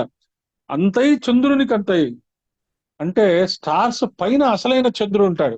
మనము ఏమనుకుంటున్నాము, చంద్రుడు అంటే మన సోలార్ సిస్టమ్ లో ఉన్న చంద్రుడే అనుకుంటున్నాం. కానీ సూర్యుడిని కూడా మనం సవిత అని గురువు గారు ఎలాగైతే చెప్పారో, సూర్యుడు పైన మనకు కనపడే సూర్యుడు ఫిజికల్ అపియరెన్స్, సూర్యుడి యొక్క ఆత్మ సవిత, తత్సవితుర్వరేణ్యం. సూర్యుడికి కూడా ఆత్మ ఉంటుంది. మనకి ఎలాగ ఆత్మ ఉంటుందని అనుకుంటున్నామో, మనకి ఎలాగైతే 7 బాడీస్ ఉన్నాయని అంటున్నామో, 7th బాడీ ఆత్మ అని, 4th to 5th బాడీ ఆత్మని ఎలాగ అనుకుంటున్నామో, సూర్యుడు కూడా ఆత్మ, అలాగే చంద్రుడు కూడా ఆత్మ ఉంటుంది. ఆ చంద్రుడు ఆత్మ ఎక్కడ ఉంటుందండి?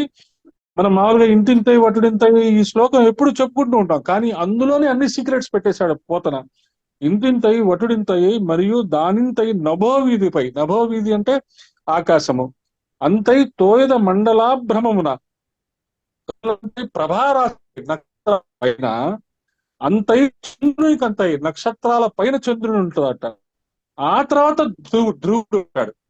మనకు తెలుసు ధ్రువుడు is the centre of the universe. మన సోలార్ సిస్టమ్ కానీ, మన నక్షత్రాలు కానీ, మన చంద్రమండలం కానీ, మన యొక్క సప్తఋషి మండలం కానీ, ఇవన్నీ ధ్రువుడు చుట్టూ తిరుగుతుంటాయని మనం అర్థం చేసుకోవాలి, తెలుసుకోవాలి. చాలాసార్లు మనం చెప్పుకున్నాం. ధ్రువుని పైనంతై మహర్వాటిపై నంతై సత్య పదోన్నతుండగు బ్రహ్మాండాంత సంవర్ధి అయి. సో దాని ధ్రువుడు పైన ఉండే బ్రహ్మలోకం, ఆ బ్రహ్మలోకం వరకు ఎదిగిపోతాడు వామనుడు. ఎదిగిపోయి అప్పుడు అడుగుతాడు, నాకు 3 అడుగులు స్థలం కావాలంటాడు. ఓకే తీసుకో అంటాడు బలిచక్రవర్తి.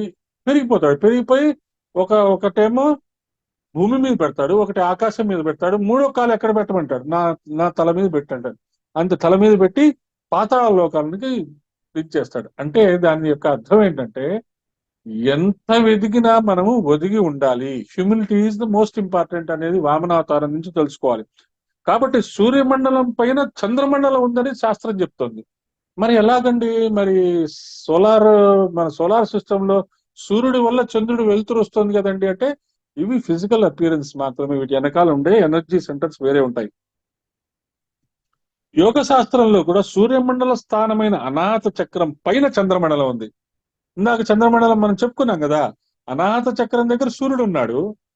సూర్యుడు తర్వాత విశుద్ధి వస్తుంది, ఆ తర్వాత ఆజ్ఞ వస్తుంది, ఆ తర్వాత సహస్రాలలో చంద్రుడు ఉంటాడు, అసలైన చంద్రుడు. సో సూర్యుడు చంద్రుడు కంటే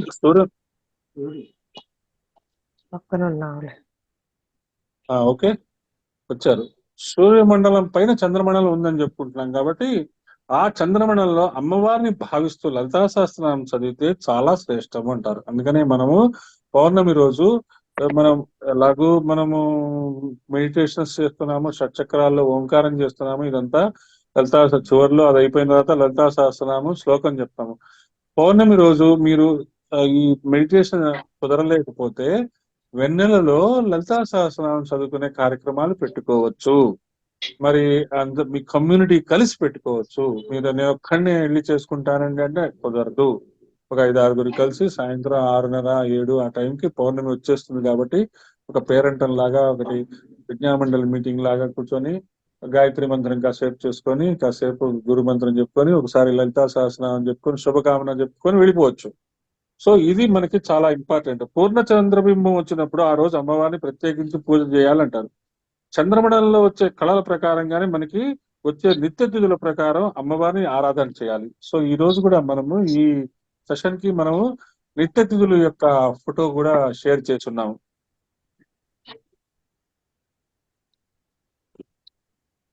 ఇవన్నీ చేయగా ఎప్పటికైనా అమ్మవారి అనుగ్రహం కలిగి ఆ నామాల్లో ఉన్న అంతరార్థాన్ని తెలుసుకునే జ్ఞానం వస్తుంది. త్రేతాయుగంలో శ్రీరామచంద్రునికి పరశురాముడు ధనుర్బాణాలను ఇచ్చేశాక ఆయనలోని విష్ణువు యొక్క అంశ రామచంద్రమూర్తిలోకి వెళ్ళింది. అప్పటి నుండి పరశురాముడు కేవలం తపస్వి. అవతార ప్రక్రియ చాలిచ్చాడు. ఆ తర్వాత ఆయనలో ఉన్న చేతనత్వం శ్రీరాముడిలోకి ట్రాన్స్ఫర్ అయిపోయింది. మళ్ళీ ఏదో తక్కువైంది అని చెప్పి అప్పుడు ఏం చేస్తాడు? పరశురాముడు అంతటి వాడు దత్తాత్రేయుడి దగ్గరికి వెళ్తాడు. అలా జాగ్రత్తగా మనకి. అందుకనే మనము దత్తాత్రేయుని ఎంత జాగ్రత్తగా స్మరించుకోవాలి. ఎంత ఇంపార్టెంట్ పర్సన్. శ్రీ విద్యలో గాని, లలితా విద్యలో గాని, వీటన్నిటిలో దత్తాత్రేయుడు చాలా ముఖ్యమైన వ్యక్తి. మనకి ఎప్పుడు మన తోడు ఉంటాడు. పాపం పిలిస్తే పలుకుతాడు. పాపం స్మర్తుగామి అంటారు ఆయన్ని. ఉమ్, ఆయన్ని చాలా జాగ్రత్తగా చూసుకోవాలి మనం. సో ఆయన సాధన కోసం దత్తాత్రేయుడి దగ్గరికి వెళ్ళాడు. పరశురాముడు అంతటి వాడు. దత్తాత్రేయులు వారు మంత్రాన్ని ఇచ్చి దాన్ని సాధన చేయమన్నారు. తర్వాత కొంతకాలానికి శ్రీ విద్య, శ్రీచక్రం ఉపాసన విధానం కూడా చెప్పి ఆయన చేత చేయించారు. అందుకే అమ్మవారి పూజ అయ్యాక భావానుసారేణ మమేదం హి విచేష్టితం మాతృవాత్సల్య సదృశం త్వయా దేవి విధీయతం.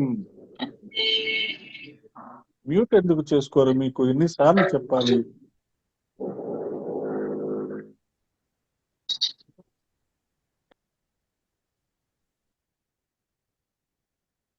అమ్మా, నేను బొమ్మలు పేర్చుకున్నట్టుగా చక్రం పెట్టి అటువైపు అమృతం పెట్టుకొని సర్వ ప్రపంచాన్ని ఆహరించే నీకు బిందువు వేసిస్తున్నాను అంటే చిన్న పిల్లల పనిలానే ఉంది కదా తల్లి. నిజంలే, నాది పిల్లల పని, నీది అమ్మ పని అన్నాడు భక్తుడు.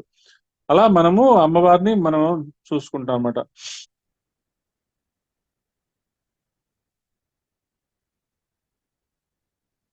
విద్యుత్ శక్తి పొందడానికి రాగితీగా ఎలాంటి ఆలంబనమో అలా అమ్మవారి ఉపాసనకి కొన్ని ప్రత్యేకమైన ఆలంబనలు ఉన్నాయి. సో విద్యుత్ శక్తి అంటే ఎలక్ట్రిక్ పవర్ మనకి ఒక చోట నుంచి, ఒక సర్క్యూట్ నుంచి ఇంకో సర్క్యూట్ కి వెళ్ళాలి అంటే దే యూజ్ కాపర్ వైర్. అందుకనే కాపర్ ఖచ్చితంగా మనము ఈ చెంబులు, వీటి కాపర్ చెంబులు, కాపర్ వాటర్ ఐటమ్స్ మనం యూజ్ చేసుకుంటాం, కాపర్ బిందెలు. ఎందుకంటే ఈ ఎలక్ట్రిసిటీకి కరెక్ట్ గా అది ఒక మంచి మీడియం. అలాగే మన శరీరంలో ఉండే ఎలక్ట్రిసిటీ కానీ వాటర్ కానీ కూడా కాపర్ చాలా ఇంపార్టెంట్. కాబట్టి ఆ కాపర్ వైర్ లో ఎలక్ట్రిసిటీ ఎలా పాస్ అవుతుందో మన యొక్క శరీరంలో కూడా ఈ 72,000 నాడుల్లో ఈ షట్చక్రాలలో ఉండే ఆ చేతనత్వం, మూలాధార చక్రంలో ఉండే ఆ కుండల్ని మన యొక్క వెన్నుపూసలో గాని ఈ 72,000 నాడుల్లో గాని అలాగే స్పీడ్ గా కదులుతూ ఉంటుంది. అది మనం అర్థం చేసుకుందాం. ఇది ఒక మీడియం, ఒక ఆలంబన అన్నమాట. సూర్యమండల మధ్యస్థాం దేవీం త్రిపుర సుందరీం పాశాంకుశ ధనుర్బాణ హస్తాం ధ్యాయేత్ సుసాధక. ఇది అమ్మవారు ఉపాసకులకు శాస్త్రం చెప్పిన ఒక ఇది. మరొక శ్లోకంలో పాశాంకుశ ధనుర్బాణధరాం అరుణ విగ్రహం భానుమండల మధ్యస్థాం ధ్యాయేత్ త్రిపుర సుందరీం. ఈ శ్లోకాల్లో సూర్యమండల మధ్యంలో అమ్మవారిని భావన చేయాలి. ఈ సూర్యుని నుండి వచ్చే నిజారుణ ప్రభాపుర కాంతులన్నీ అమ్మవారివే. దీన్నే ఉపనిషత్తు ఏషోంతరాదిత్యే హిరణ్మయ పురుషో దృశ్యతే. అలాగే హిరణ్యవర్ణం హరిణీమన్నా, హిరణ్మయీమన్నా, అరుణామన్నా ఇవన్నీ సూర్యమండలంలో ఉండే అమ్మవారి యొక్క చేతనత్వాన్ని ప్రతిబింబిస్తాయి. ఆయన విష్ణు భక్తులకి విష్ణు స్వరూపము, శివ భక్తులకి శివలింగము, శ్రీచక్ర ఉపాసకులకి శ్రీచక్రము. ఇవి మనకి చాలా ఇంపార్టెంట్. ఆ తర్వాత మళ్ళీ ఈ సూర్యమండల మధ్యస్థ గురించి ఎంత జాగ్రత్తగా చెప్తున్నాడో చూసుకోండి. ఈ శృతి మార్గంలో నమస్కరించుకుంటున్నారు. ఆదిత్యుడు, ఏదైతే మనం ఆదిత్య హృదయం చదువుతామో ఆదిత్యుని బ్రహ్మమని ఉపాసించమని వేదం చెప్తున్న విజ్ఞానము. 12 మంది శ్రీ విద్యా ఉపాసకుల్లో ఒకడు సూర్య భగవానుడు. మనం ఇంతకుముందు కూడా చాలాసార్లు చెప్పుకున్నాము. శ్రీ విద్య ఉపాసకులో 12 మంది ముఖ్యమైన వాళ్ళు ఉంటారు. వాళ్ళల్లో సూర్య భగవానుడు చాలా ఇంపార్టెంట్.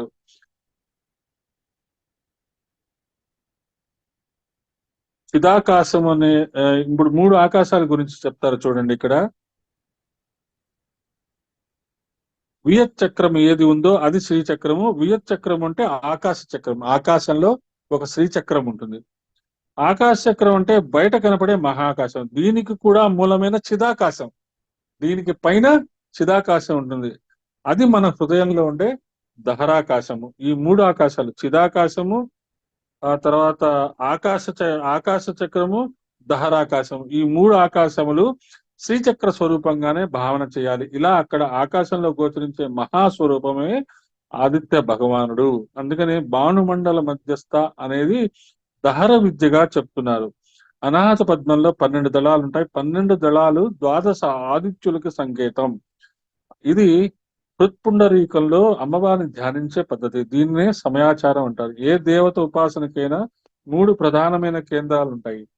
మనకు కూడా మన శరీరంలో 3 ప్రధానమైన కేంద్రాలు: స్థూల శరీరం, సూక్ష్మ శరీరం, కారణ శరీరం. లేకపోతే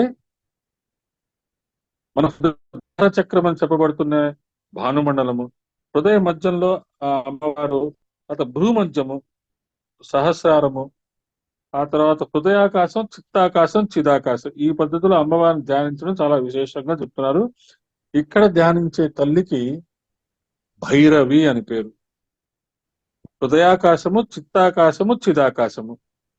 మన హృదయంలో ఒక ఆకాశం ఉంటుంది, చిత్తములో ఒక ఆకాశం ఉంటుంది. దానిపైన చిత్తాకాశం అంటే భూమధ్యం, మన ఆజ్ఞాచక్రంలో, ఆ పైన సహస్రారము. అందుకనే మనకి ఇందాక కూడా ఈ 5 తత్వాలు విశుద్ధి వరకే వచ్చినాయి. విశుద్ధి పైన తత్వాలు ఏమి ఉండవు, అంతా absolute light, absolute energy, absolute love. కాబట్టి అక్కడ మనకి 3 ఆకాశాల గురించి చెప్తున్నారు. తర్వాత భైరవి, శ్రీ భైరవి అయిన సూర్య భగవానునికి మార్తాండ భైరవుడు అని ఒక పేరు. భైరవుని శక్తి భైరవి. హృదయంలో అమ్మవారు మార్తాండ భైరవి రూపంలో ఉంది. భైరవుడు అనగా పరమేశ్వరుడు. రమణత్వాలు చేసే భైరవుని శక్తి కనుక భైరవి అయింది. మనం కాశీ వెళ్ళినప్పుడు చెప్తున్నాడు కాల భైరవుడు, ఆ భైరవుడు అని ఉంటాడు. ఆయన పర్మిషన్ లేదే మనము కాశీలో అడుగు పెట్టలేము. మనం అనుకుంటాం ఏదో ట్రైన్ రిజర్వేషన్ చేసుకున్నాము, ఈ మధ్య ఫ్లైట్ వచ్చింది వెళ్ళిపోయాము. కానీ ఆ క్షేత్ర పాలకుడు అంటారు, ఒక్కొక్క క్షేత్రానికి ఒక్కొక్క పాలకుడు ఉంటారు. మన ఊళ్ళల్లో గ్రామ దేవతలు ఎలా ఉంటారో, గ్రామ దేవతల అనుమతి లేనిదే ఊర్లో అడుగు పెట్టలేరు అని ఎలాగైతే చెప్తామో, అలాగే క్షేత్రాల్లో కూడా క్షేత్ర పాలకులను ఉంటారు. ఆ కాశీలో భైరవుడు అనేవాడు, ఆ భైరవుడు కూడా సూర్యుడే. మనకి ఏదో ఆటోమేటిక్ గా జరిగిపోతుందని అనిపిస్తుంది, కానీ యాక్చువల్ గా అంటే మనకి అర్థం చేసుకోండి. ఇప్పుడు మొబైల్స్ ఉన్నాయి. మొదట్లో మనకి మన ఆంధ్ర సర్కిల్లోనే మొబైల్ పనిచేసేది, బయటికి వెళ్తే రోమింగ్ అనేవారు. ఆ తర్వాత ఏమైంది, ఆ రోమింగ్ మెర్జ్ అయిపోయింది, మొత్తం ఆల్ ఓవర్ ఇండియా సింప్లిఫై చేశారు. ఇప్పుడు అవుట్ సైడ్ కంట్రీకి వెళ్తే ఇంటర్నేషనల్ రోమింగ్ అంటున్నారు. అలాగే ఇక్కడ కూడా మనము ఎందుకంటే మనకి ఆల్రెడీ దానికి సంబంధించిన డబ్బులు ముందే కట్టేశాం కాబట్టి రోమింగ్ విషయాలు తెలియట్లా, ఆ ఫెసిలిటీ వచ్చేసింది. అయితే అవుట్ ఆఫ్ కంట్రీకి వెళ్ళినప్పుడు మాత్రం స్పెషల్ గా మనము కొంత ఎక్స్ట్రా ఛార్జెస్ మన మొబైల్లో వేసుకోవాలి. అదే ఇక్కడ మనకి క్షేత్రపాలకుడు అనే సంగతి గుర్తుంచుకోండి. ఇంత సింప్లిఫైడ్ గా క్షేత్రపాలకుడు అలా ఉంటాడు. ఏమవుతుంది, ఒకప్పుడు ఆయన అడ్డు పెట్టేవాడు. ఇప్పుడు ఏమైంది, మనం ఆల్రెడీ కొన్ని మంచి కార్యక్రమాలు చేశాం కాబట్టి ఆటోమేటిక్ గా మనకి ఎంట్రీ జరిగిపోతుంది క్షేత్రపాలకుడిని. అలా మనము చేసుకోవచ్చు. మార్తాండ భైరవ స్వరూపంగా సూర్యమండలం నందు ఉన్నవాడు రుద్రుడే, ఆయన శక్తి భైరవి. అలా మనం గుర్తుంచుకోవాలి. తర్వాత భగమాలిని అనగానే భగమాలిని విద్య దశమహావిద్యల్లో ఒకటి. తిథి దేవతల్లో ఈవిడే ఒక దేవత. ద్వితీయ తిథికి అధిదేవత భగమాలిని. భగము అనే మాటకి ఐశ్వర్యము, వెలుగు అని అర్థం. మనకి తిథి దేవతల గురించి ఈరోజు మనము షేర్ చేసుకున్నాం కదా, తిథి దేవతలు, అవి ఒకసారి చూసుకుంటాము ఆ ఇమేజ్.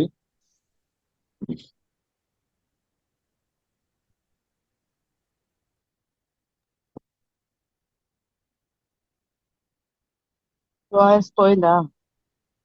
పోలేదండి, వాయిస్ ఎక్కడికి పోలేదండి, నేను ఉన్నాను, మీతోనే ఉన్నాను.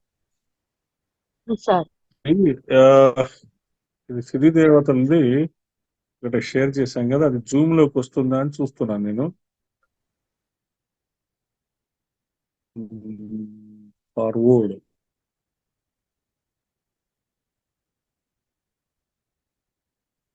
మీకు మెసేజ్ లో వచ్చినట్టుంది, వచ్చిందా?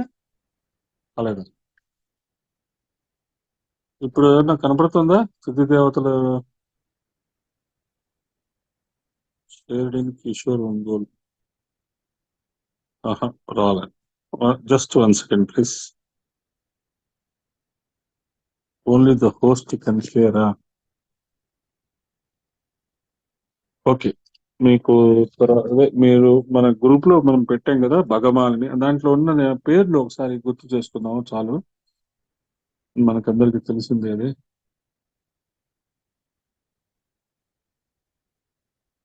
Just connection just 1 minute.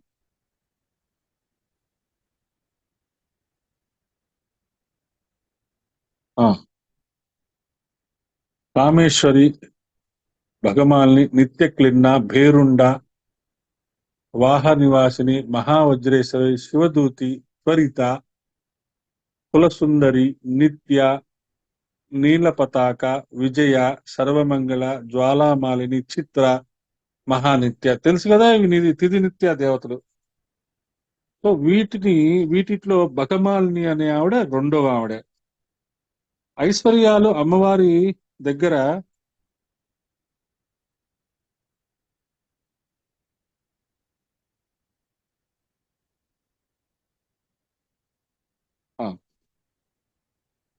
ఐశ్వర్యాలు అమ్మవారి దగ్గర మాలగా అనగా ఒకదాని తర్వాత ఒకటి పరంపరగా ఉంటాయి కనుక భగమాలిని ఐశ్వర్యములు వరుసలు కలది.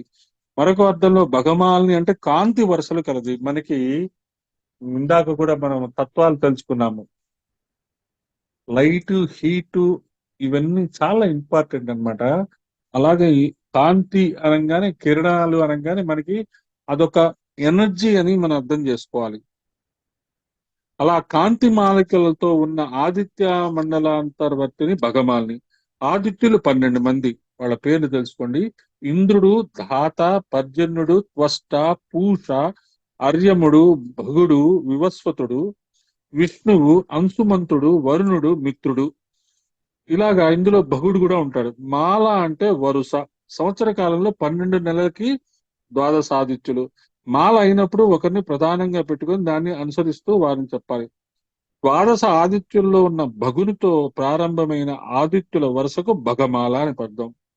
ఈ 12 మంది ఆదిత్యులు ఎవరి రూపమో ఆ తల్లి భగమాలిని. కాబట్టి భగమాలిని అంటే 12 మంది ఆదిత్యులు, ఈ తిథి నిత్య దేవతలు.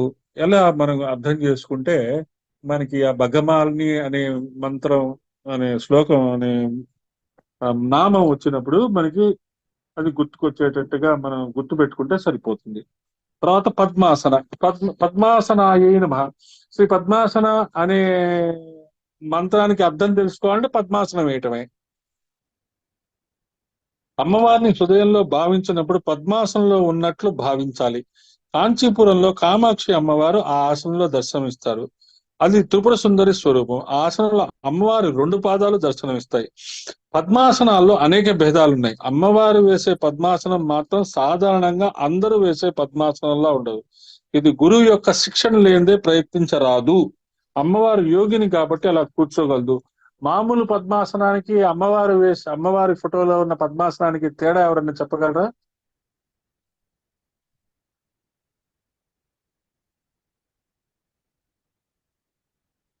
మామూలు పద్మాసనంలో మనం మనం ఒక కాలు మీద ఒక కాలు పెట్టుకుంటాము. ఈ అరిపాదాలు మన వైపు ఉంటాయి.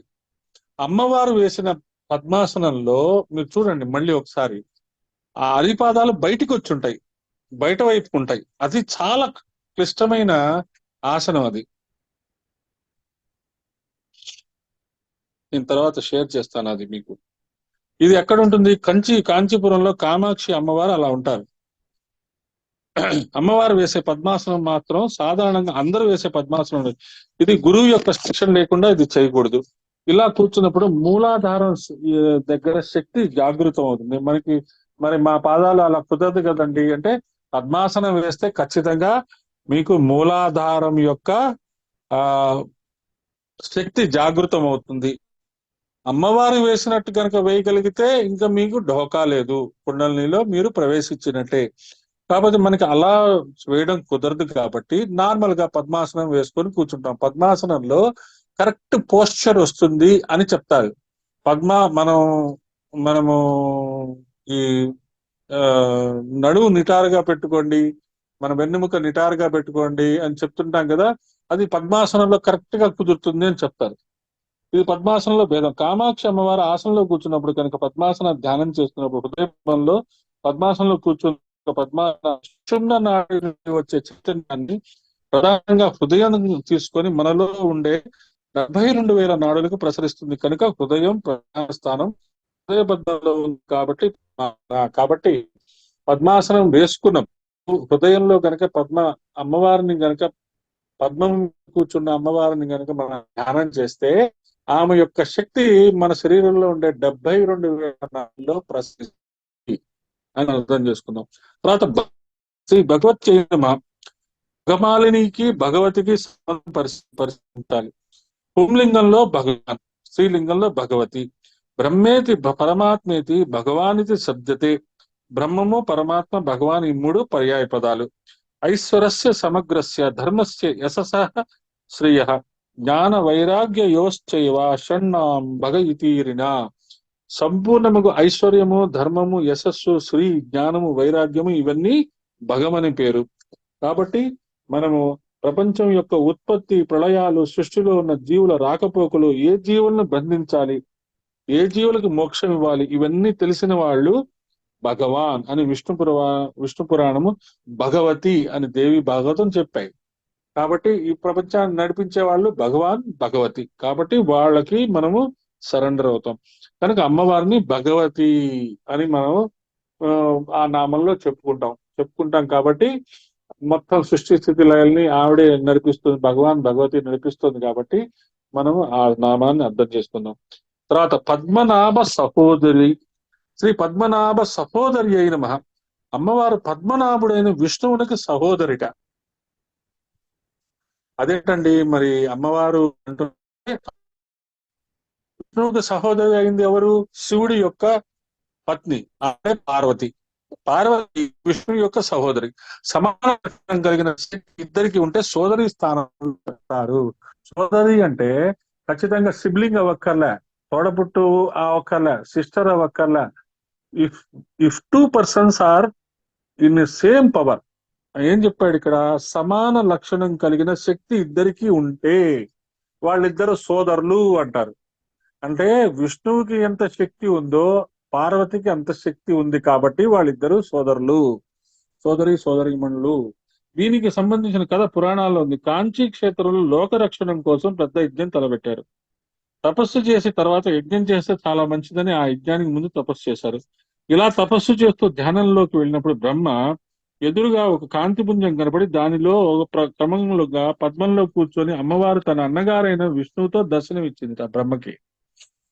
కనుక అలా బ్రహ్మకి పద్మాసనంలో భగవతి అయిన అమ్మవారి దర్శనం ఇచ్చింది కాబట్టి పద్మనాభ సహోదరి అని వసిన్యాది దేవతలు మనకి ఆ నామం ఇచ్చారు. అది అర్థం చేసుకోండి. తర్వాత అమ్మవారు అన్నగారితో ఉన్న క్షేత్రం ఏంటండి? పూరి జగన్నాథ క్షేత్రము. అక్కడ సుభద్ర రూపంలో ఉన్నది కూడా ఆ తల్లే. ఒకసారి రాధాదేవి ద్వారకకు వచ్చినప్పుడు కృష్ణుని యొక్క అష్టమహిషులు ఆమెను గోకులంలో కృష్ణలీల గురించి చెప్పమని అడిగినప్పుడు రాధాదేవి ఇలా వివరిస్తుందట. రాధాదేవి కృష్ణుని గురించి చెప్తున్నప్పుడు అష్టమహిషులకి అసలు కృష్ణుడి గురించి మన రాధాదేవి ఏం చెప్తుందో వినాలి అనే ఆలోచన అంత అద్భుతం. చూడండి, రాధా కృష్ణుల యొక్క ప్రేమ అపారం అన్నమాట. వాళ్ళిద్దరికి వాళ్ళిద్దరి మధ్య ఉండే ప్రేమ ఎంత గొప్పదంటే వాళ్ళకి ఒక లోకం కూడా ఉన్నది. అంటే ఇక్కడ శివుడు శక్తి ఎలాగో, విష్ణువు లక్ష్మి ఎలాగో, రాధా కృష్ణులు అలాగా. ఆ సమయంలో కృష్ణుడు, బలరాముడు, సుభద్ర కలిసి వస్తున్నారు. వారికి గుమ్మం దగ్గరికి రాగానే రాధాదేవి గొంతు వినపడింది. రాధాదేవి అష్టమహిషులకి కృష్ణుడి యొక్క తత్వం చెప్తోందంట. ఆ టైంకి కృష్ణుడు, బలరాముడు, సుభద్ర కలిసి వస్తున్నారట. అక్కడే ఆగి రాధాదేవి చెప్తున్న కృష్ణలీలు వింటూ ఆ ముగ్గురు ఆనందంగా కదలకుండా నిలబడిపోయారు. ఆ సమయంలోనే నారదుల వారు వచ్చి ముగ్గురిని చూస్తూ దండం పెట్టారు.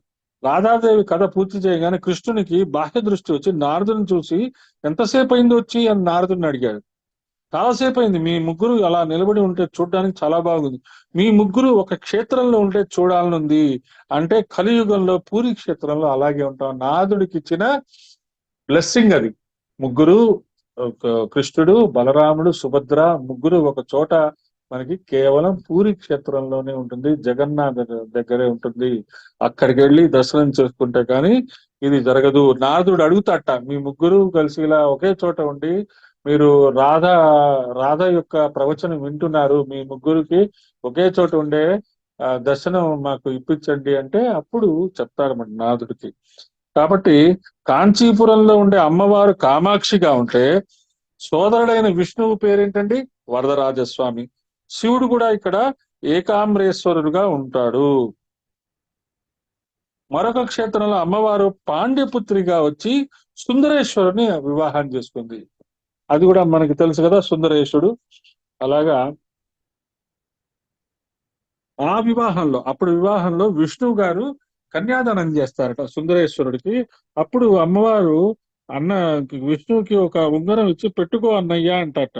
అప్పుడు ఆయన ఆ అక్కడ ఉన్న విష్ణువు పేరు అళగల్ విష్ణువు. మీకు అందరికీ తెలిసే ఉంటుంది. ఆ క్షేత్రం ఎక్కడుందండి? మధురైలో ఉంటుంది. అక్కడ విష్ణువు చేతికి అమ్మవారు ఇచ్చిన ఉంగరం కనబడుతుంది. ఇలా శివుని, శక్తిని, విష్ణువుని ముగ్గురిని కలిపి ధ్యానించడమే ఒక ఉపాసనా స్థితి. అది మనం చాలా ఇంపార్టెంట్. కాబట్టి బ్రహ్మ లక్ష్మి సోదరి సోదరులు, శివుడు సరస్వతి సోదరి సోదరులు, విష్ణువు పార్వతి సోదరి సోదరులు, ఇలా మనం అర్థం చేసుకోవాలి. సోదరి సోదరులు అనగా ఏక లక్షణం కలవారు, అది అర్థం చేసుకోవాలి. ఇప్పుడు బ్రహ్మ తన సోదరి విష్ణువుకి, విష్ణువు తన సోదరి శివునికి, శివుడు తన సోదరిని బ్రహ్మకి ఇచ్చారు. ఇది గుర్తుపెట్టుకోండి. ఓ, ఇందులో అర్థం చూస్తే సృష్టితో పాటు వచ్చిన సంపదని ఎవరైతే బాగా స్థితిని చేస్తారో వారికి ఇస్తే దాన్ని చక్కగా వినియోగం చేస్తారు అని చెప్పి వాళ్ళకి ఆ ఎనర్జీస్ ని అమ్మవారు లింక్ పెట్టి వాళ్ళకి పత్ని లాగా చేసి వాళ్ళకి పెళ్లిళ్ళు చేశారు. శివ, విష్ణు, శక్తి ఈ మూడు తత్వములు అనుసంధానం గొప్ప యోగం. అవి అనేక చోట్ల లలితా సహస్రనామ స్తోత్రాల్లో కనపడుతుంటాయి. ఈ రహస్యాన్ని పట్టుకున్న వారిలో శంకరుని తర్వాత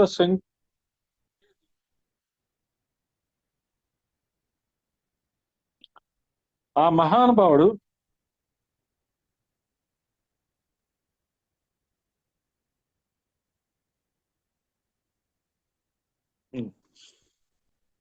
దీనికి ఆ మహానుభావుడు రత్నత్రయ పరీక్ష అనే ఒక గ్రంథం రచించారు. ఆ రత్నత్రయం చెప్పినప్పుడు అందులో శివరత్న, శక్తిరత్న, విష్ణురత్నములు అని చెప్పారు. మంత్రపరంగా కాది విద్యలో, మంత్రపరంగా అంటే మన శ్రీ విద్యలో వాగ్భవ కూటోదార్థం ఈ నామాల్లో ఉందని భాస్కర్ రాయల వారు దర్శించారు.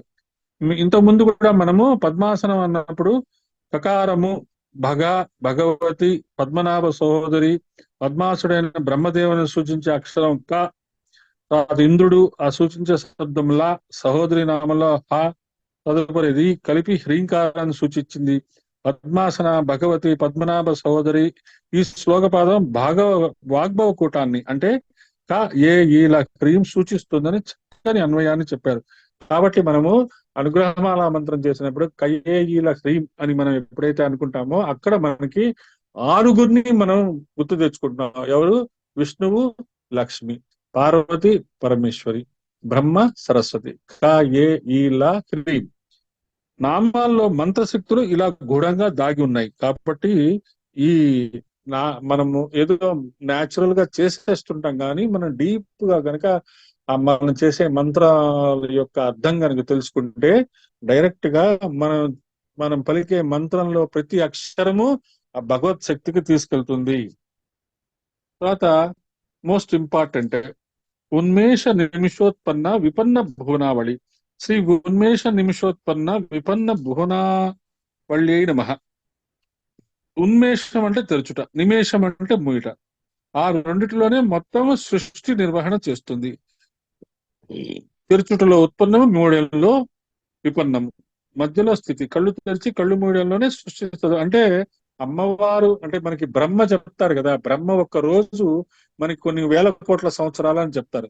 అలాగే బ్రహ్మ పైన ఉన్న ఆ శక్తికి ఒక కనురెప్ప పాటలోనే కొన్ని యూనివర్సెస్ తయారవుతాయి, కొన్ని యూనివర్సెస్ లయం అవుతాయి. సైన్స్ కూడా మెల్లమెల్లగా అది అర్థం చేసుకుంటుంది. ఒక ఫ్రాక్షన్ ఆఫ్ సెకండ్ లో సూర్యుడిలో కొన్ని కోట్ల కోట్ల కోట్ల కోట్ల అగ్ని మండుతుందిట. అప్పుడు వచ్చిన ఆ ఎనర్జీని కనుక మనం ట్యాప్ చేస్తే ఎర్త్ ప్లానెట్ లో ఉన్న 750 కోట్ల మందికి ఎనర్జీ ఇచ్చి కరెంట్ ఇచ్చి కొన్ని వేల సంవత్సరాల వరకు కరెంట్ ఇవ్వచ్చు. అంటే మనం చూసే ఆ సూర్యుడిలోనే అంత శక్తి ఉంటే ఆమెను తయారు చేసిన ఆ సూర్యుని తయారు చేసిన అమ్మవారి యొక్క శక్తి అసలు మనం మాటల్లో వర్ణించలేము. అందుకనే ఆమెని సింపుల్ గా ఏం చెప్పాడు, ఆమె కన్ను తెరిచే టైంలోనే ఈ కొన్ని యూనివర్సెస్ ఉత్పన్నమవుతాయి, కొన్ని యూనివర్సెస్ లయమవుతాయి.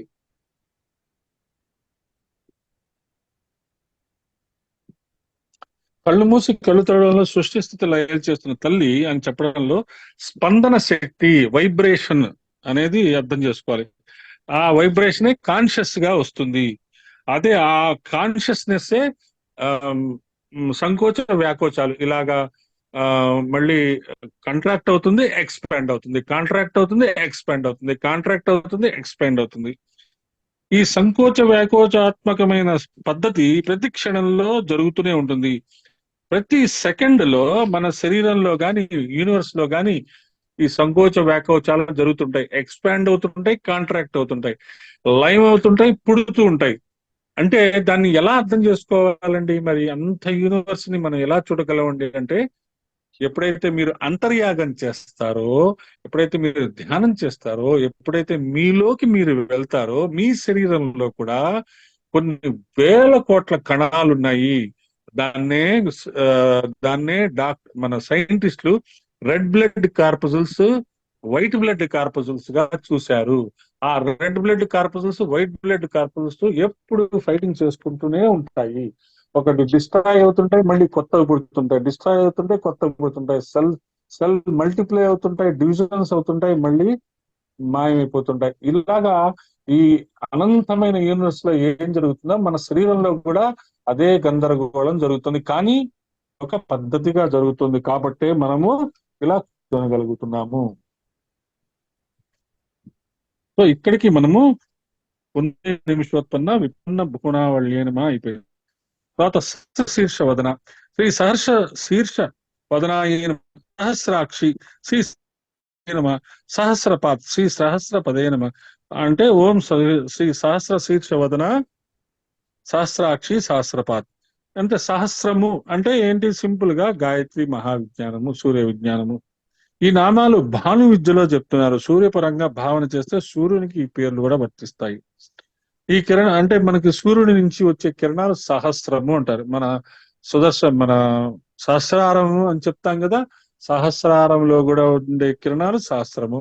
అంటే దాన్ని ఇంకా డీటెయిల్డ్ గా సైంటిఫిక్ గా చెప్పుకోవాలంటే 360 సర్కిల్లో ఎన్ని డిగ్రీస్ ఉంటాయి? 360.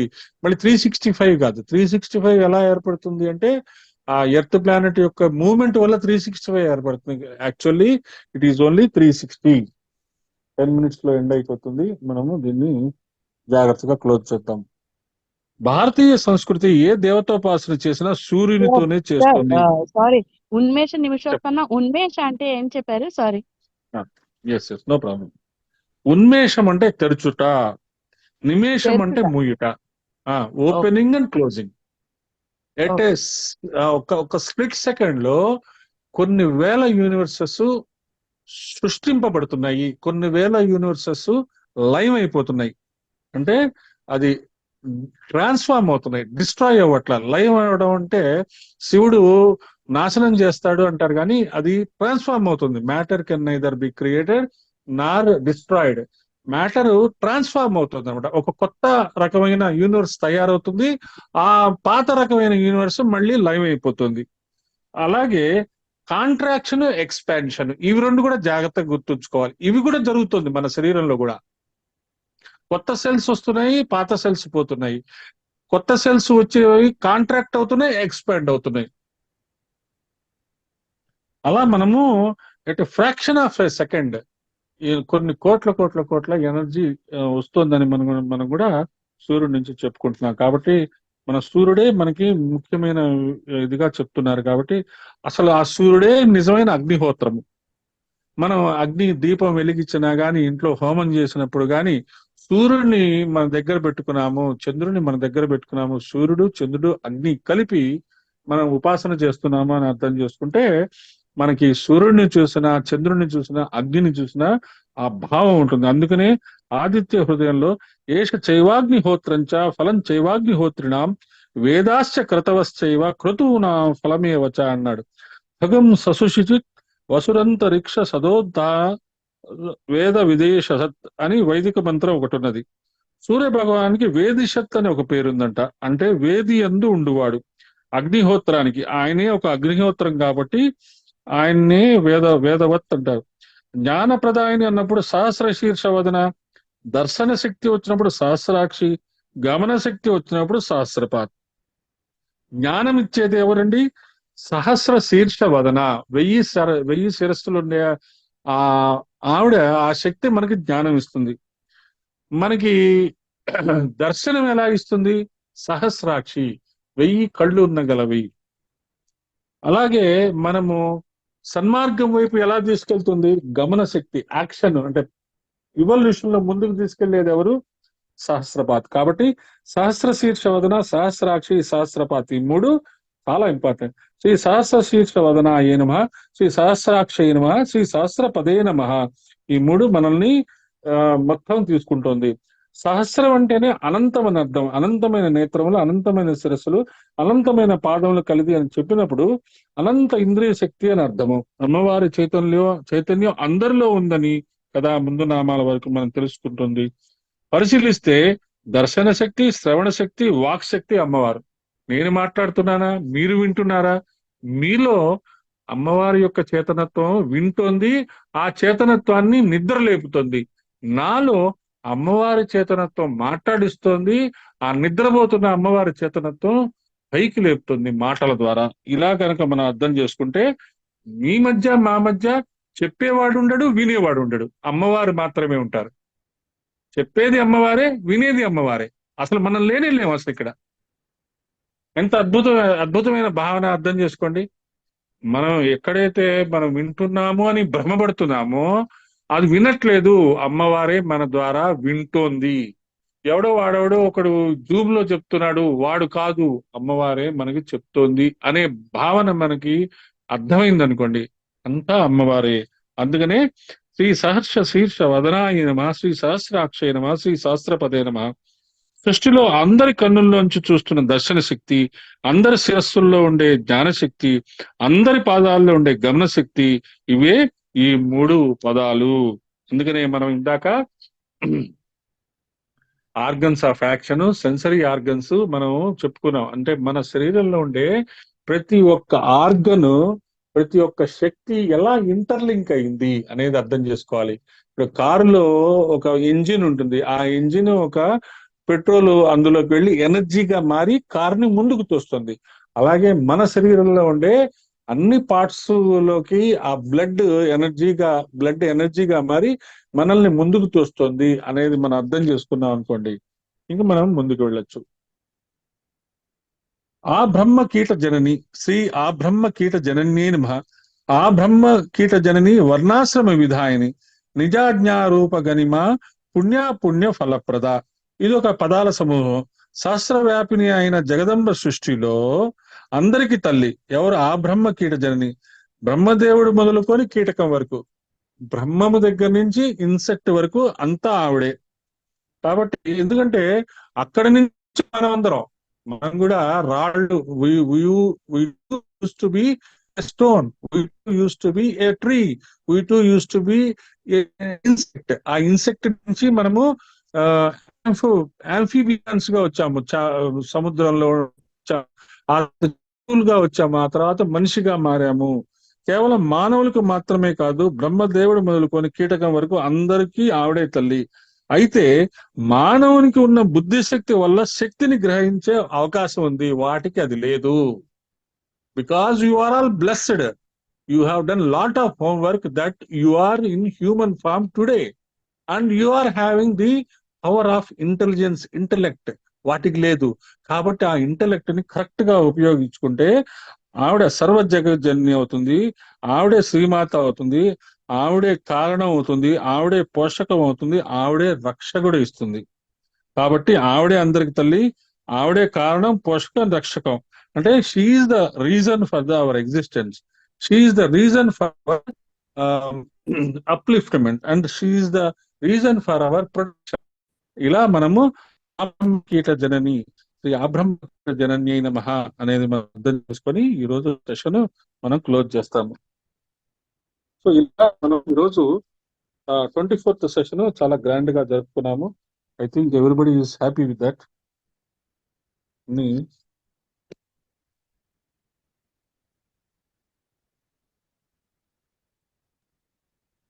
అద్భుతం. స్వస్తి ప్రజాభ్యం పరిపాలయంతో న్యాయన మార్గేణ మహిమహిష గోబ్రాహ్మణేభ్యో శుభమస్తు నిత్యం లోకా